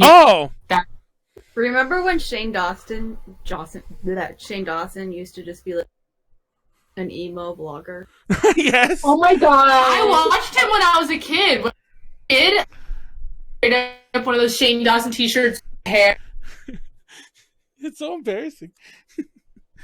Oh my god. I also watched Onision as a kid. I'm horrible. Dude, I actually wanted to include Onision in this one, but that was just too. And I also wanted to include Chris Hansen because Chris Hansen has he literally had all this bullshit this year. It's insane, and he got like kind of. I know. Like I don't know if you saw, like he tried to take down a ton of channels, and then he kind of got brought back by. Then he kind of ignored it. Then the Onision thing happened. He just jumped onto it, and I'm like, he is like honestly, the worst YouTuber right now. Every video that Onision posts is somehow problematic. So. Dude, everything, like, that's this topic for another day. I really wish we could have included that. I don't know. We'll see what happens. I kind of want, even though this is the last episode of Ultra Podcast Z for a while. We didn't talk about James Charles and Tati. Well, I didn't know. I only knew about that Wait. via like a couple drama type channels reporting on it. That was literally the biggest internet drama of the year. Yeah, The problem with that with me. You didn't add it to the thing. Well, the problem with that one with me was that it literally happened like the day after ProJared, and like that was kind of like the one that I was following. No, it happened like right after. Like it was literally like it was about like 4 days later, but it was literally ProJared, then that one, because there was those memes about like no one's had a bigger loss than YouTube subs, and it's like hold my tea or hold my makeup case, whatever the fuck the meme was. Also, not quite as big, but what's her name? That one YouTuber, Eugenia Cooney. Oh yeah. Like she had this whole thing. She was or is a YouTuber, and she has always been really, really skinny, naturally skinny. But she kept getting thinner and thinner. Yes. Oh yeah. I heard her referenced in an Onision drama channel. And like literally, Shane Dawson actually did a thing because she like went to treatment and like got better. Yeah, I'm not gonna lie, because he's been friends with her. But it was just like people. She would do live streams on Twitch, and people would come on and be like, "I think you look really pretty, but like you're super skinny. Like you should just like eat a burger." Like people would tell her to kill herself because she was so skinny. Like, and she was just nice to everyone. It was like ridiculous. I don't know how she like was just nice to everyone that was saying these things, but it was like literally every video, all people would comment with just like, eat something, just eat food, like you're too skinny, blah, blah, blah, blah. And then she just like left social media for a while. Well, recently came back. Yeah, but she recently came back. She went to treatment, and I only know about her, like I said, unfortunately, because of Onision. There's a Shane Dawson special. I mean, a lot of what she does is just like she does like hauls of like clothes that she's worn, or like maybe like a makeup look. Like she's pretty young, I think. She's not like a minor, but she's been doing it for a really long time. But yeah, that happened this year. Yeah, there's just a lot of stuff that we don't have time to cover. We didn't have time to cover. Did we ever talk about Venus Angelic?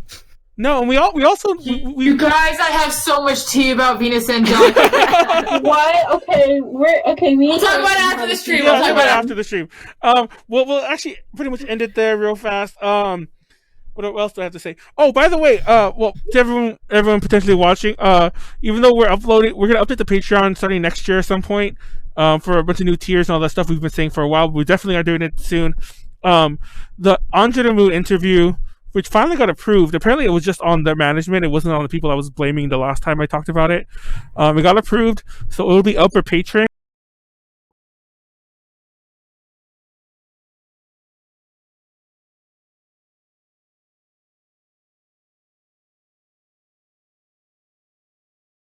I think it's $2 at the bottom tier. You support us any way you can. If you want, patreon.com/ADJ-Connections, exclusive interviews, exclusive early interviews, and a bunch of other stuff. If you can't, that's fine. Shout out to Anna and Kenneth, our current patrons, and all the good stuff. Manuel, yes. Wes asked a question. Where? Fantasy is Kiss Army versus BTS Army. Who will win? Oh my god, he asked it a long time ago. But but apparently we have to answer that. Kiss Army versus BTS Army. Honestly, I would say Kiss Army because they're a lot more older and grizzled, and the BTS Army is a bunch of younger. They're scrappy though. I said they're that. Scrappy. No, I'm not gonna lie. I said I was going down the road to make a joke, and I realized like, okay, man, you're gonna make a joke that's gonna come out wrong, and next you know you're Ethan Part 2. But no, I was making a joke. But honestly, I do think that it would be the Kiss Army because they're older and more grizzled, and but there's less of them. That is true. Well, I don't know if there's probably less. They have less energy. I know, they have better defense, but not nearly as good attack. Let's just put them together and have this actually happen. I would love to see the two armies clash. It'll be like, I don't mean this in any way by looks. I'm just trying to like describe like, you know, the defense versus attack. It's like, you know, like imagine like this D&D army of like dwarves and elves fighting or something like that, just all clashing at each other, and it's like who will win? Tanks versus damage. Yeah, exactly. The tank versus like speedy damage, you know, attacks. It's like who would win? And typically when you look at dwarves versus elves, usually the dwarves are in smaller numbers anyway. So it's about the right comparison. Sorry for the D&D bullshit, but That's what I want to see. We'll run that campaign. Okay, Molly? That's the next thing we're doing. I'll run a simulation. Yes. I'll program a simulation. But okay. I lost train of thought there. ALA is happening soon. We're working on all those panels. Go to our panels. There's a schedule somewhere on our Facebook page, and it's also on our website eventually. I think it's already up there. Actually, it's not fully completed with all the links. But we're doing a ton of panels there. We'll all be there. Oh, actually, Konaru won't be there at ALA. You suck. No, I won't. But I'll be there. Callie will be there. Molly will be there. And so you'll be there, right, Callie? Actually assumed. I don't think I actually knew that. I'm going to ALA, yeah. She's rooming with me. We should all we should be in the group picture that we do without Konaru. But because we need a group picture. We'll Photoshop her in. I know. We'll circle. We'll Photoshop you. No, I want to do a bad Photoshop. We're like at an angle, you're all crooked, not even touching the ground, like you're floating. We'll hold up a hoodie and just put you in it. There you go. That'll work. But no, we'll all be at ALA in a couple weeks. This is the last podcast until after ALA for sure. We might still kiss on me, bro. We might actually, well, by we I mean me and whoever else. We might do a couple more streams in the meantime, but they won't be a podcast. It won't be like anything this long or this scheduled. I want to do some gaming streams. I've been wanting to do this for a while, and if I can do this with people who are available, different things. I would just like to say, if anyone wants to stream a Christmas-themed game, the second Hotiful Boyfriend is Christmas. No, exactly. What? There's a sequel? Stop giving me away! That's actually going to be something I was going to try to do. I was going to stream that. I was trying to get a friend of mine to stream that. And I was going to like react to it, and we're going to make the choices. We're actually talking about that. Yeah, it's a Can Christmas I be in on one. that? Yeah, we'll talk about that. It'll be a lot more low key, not really like as planned. It's more visual novel than the first one. Yeah. Like there's less choices to make, but yes, there is a sequel. There's less choices to make? Yeah, I remember. We actually I don't know. It's not a dating simulator. Of all times, when Valentine's Day like 2015 happened, like Tiffany did like a week-long stream of How to Full Boyfriend, so I should dig those up somewhere. Like the streams are on our other channel that nobody watches. I'll put those on. I literally have How to Full Boyfriend like keychains. Oh my god! I wanted that the body pillow with the. Did you go meet the artist where she was at AOD like at 20? Oh no, I know Molly didn't because Molly wasn't at that con. I would have remembered that. But AOD. She was at AOD like one of it 2015, I guess. That's one of its last hilarious. Years. Yeah, and it was crazy because I stopped going to AOD after it wasn't in Japan. I loved it when it wasn't in Japantown because it was a lot more like Connie, like you know. It was horrible when it wasn't in Japan. She has them right there, like easily within reach. The real class. And the best one. Oh my god. That's good. That's pretty good. I like how we took forever to outro. But yeah, we're gonna do some other shit there. That'll be our rest of our schedule. Otherwise, we're not doing anything until the end. Till mid-January, and hopefully we'll come back with I don't know what the topic will be. I want to change the format, kind of like this format, where it's a lot more like a couple big topics, and we just like maybe not as many or go over as long. Maybe we'll actually time it, and it's like when we're done, unless we really fight over it. So we don't go this far over time, but we'll see what happens.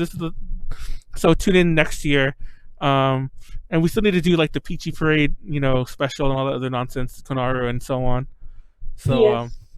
We have to make this happen, and we'll have Callie on like 18 more times, and then she'll slowly overtake the record of everyone else. And yeah, all will be well. Just for the record, so that everyone knows, including Callie, this is how you become a member. No, exactly. You keep giving people more and more things until they slowly are like, "Hey, be in the group picture of Rated J," and now you're associated with us forever. Oh no, I can't be associated with you. But yeah, that's the way you do it. Like, comment, subscribe if you're watching on YouTube. If honestly I joked about hating us, please don't hate us. If you want, okay, I'm gonna be real. If you're hating, if you want to try, just do that. It's fine. Yeah, I will take offense. If you really want to disagree, then go ahead and put some comments in there, and we'll talk. If you want to disagree with me, please @Emmanuel and tell him all of your disagreements. Yes, he'll pass them along. But he's my contact point. I don't have. Yeah. And if you think Callie was being kind of naive with the nudes thing, then be sure to chime in on that. I'm just kidding. But I'm just teasing. Please do not at me about nudes. Thank you. Yeah, and please don't send us nudes. I said it as a joke, so please don't actually do it. No joke. I'm being serious. Please don't. Hashtag please don't send nudes. But yeah, on that note, I think we'll wrap it up. Like, comment, subscribe. I said this the past couple of weeks.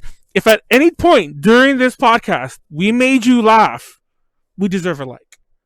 I think it's that simple. We deserve a like. And if what I said upsets you, Konaru hasn't talked like the entire podcast. She hasn't. I'm sleepy. I'm sorry. She's been at work all day, but it's funny because she was actually really heated about some of these topics before we started and like when we were discussing them. But now that we're here, it's like I'm just gonna sit here and eat my pizza. Konaru doesn't want to get canceled. Yeah, exactly. No, she was supposed to be on my side during the H3H3 thing, and she left me. No, you said some pretty bullshit things. I will take the picture for the that's why I take fire takes. I need to be like, oh my god. Yes, but we're not done yet, Molly. On that note, let's go, guys. Wrap it up there. Happy 2020 coming up. Merry Christmas. Happy whatever holiday you celebrate. Hanukkah, Kwanzaa, solstice, whatever. Is there a fucking solstice? Well, like, I actually have a story about that. But I'm just to not offend anyone. We'll leave it out for another day. Not. But celebrate whatever you celebrate. If you don't want to celebrate, then don't. Just have a shot on Christmas. I don't guess what I'll do. But on that note, thanks everyone. I'm gonna stay in my bedroom and have an eighth. Have happy holidays, all that good nonsense. I don't really care for. And that's it. Thank you, Callie, for joining us again for like a millionth time this year. Thank you, Molly, for joining us. Kind of last minute, actually. And Konaru, thank you, for coming back, even though you were dead the whole time. But on that note, peace and good night. Thanks everyone in the chat. Thanks everyone watching us live. Thanks everyone watching us on YouTube. Like, comment, subscribe, and all that good stuff. And take care. Have a nice day. Have a nice night. Good night.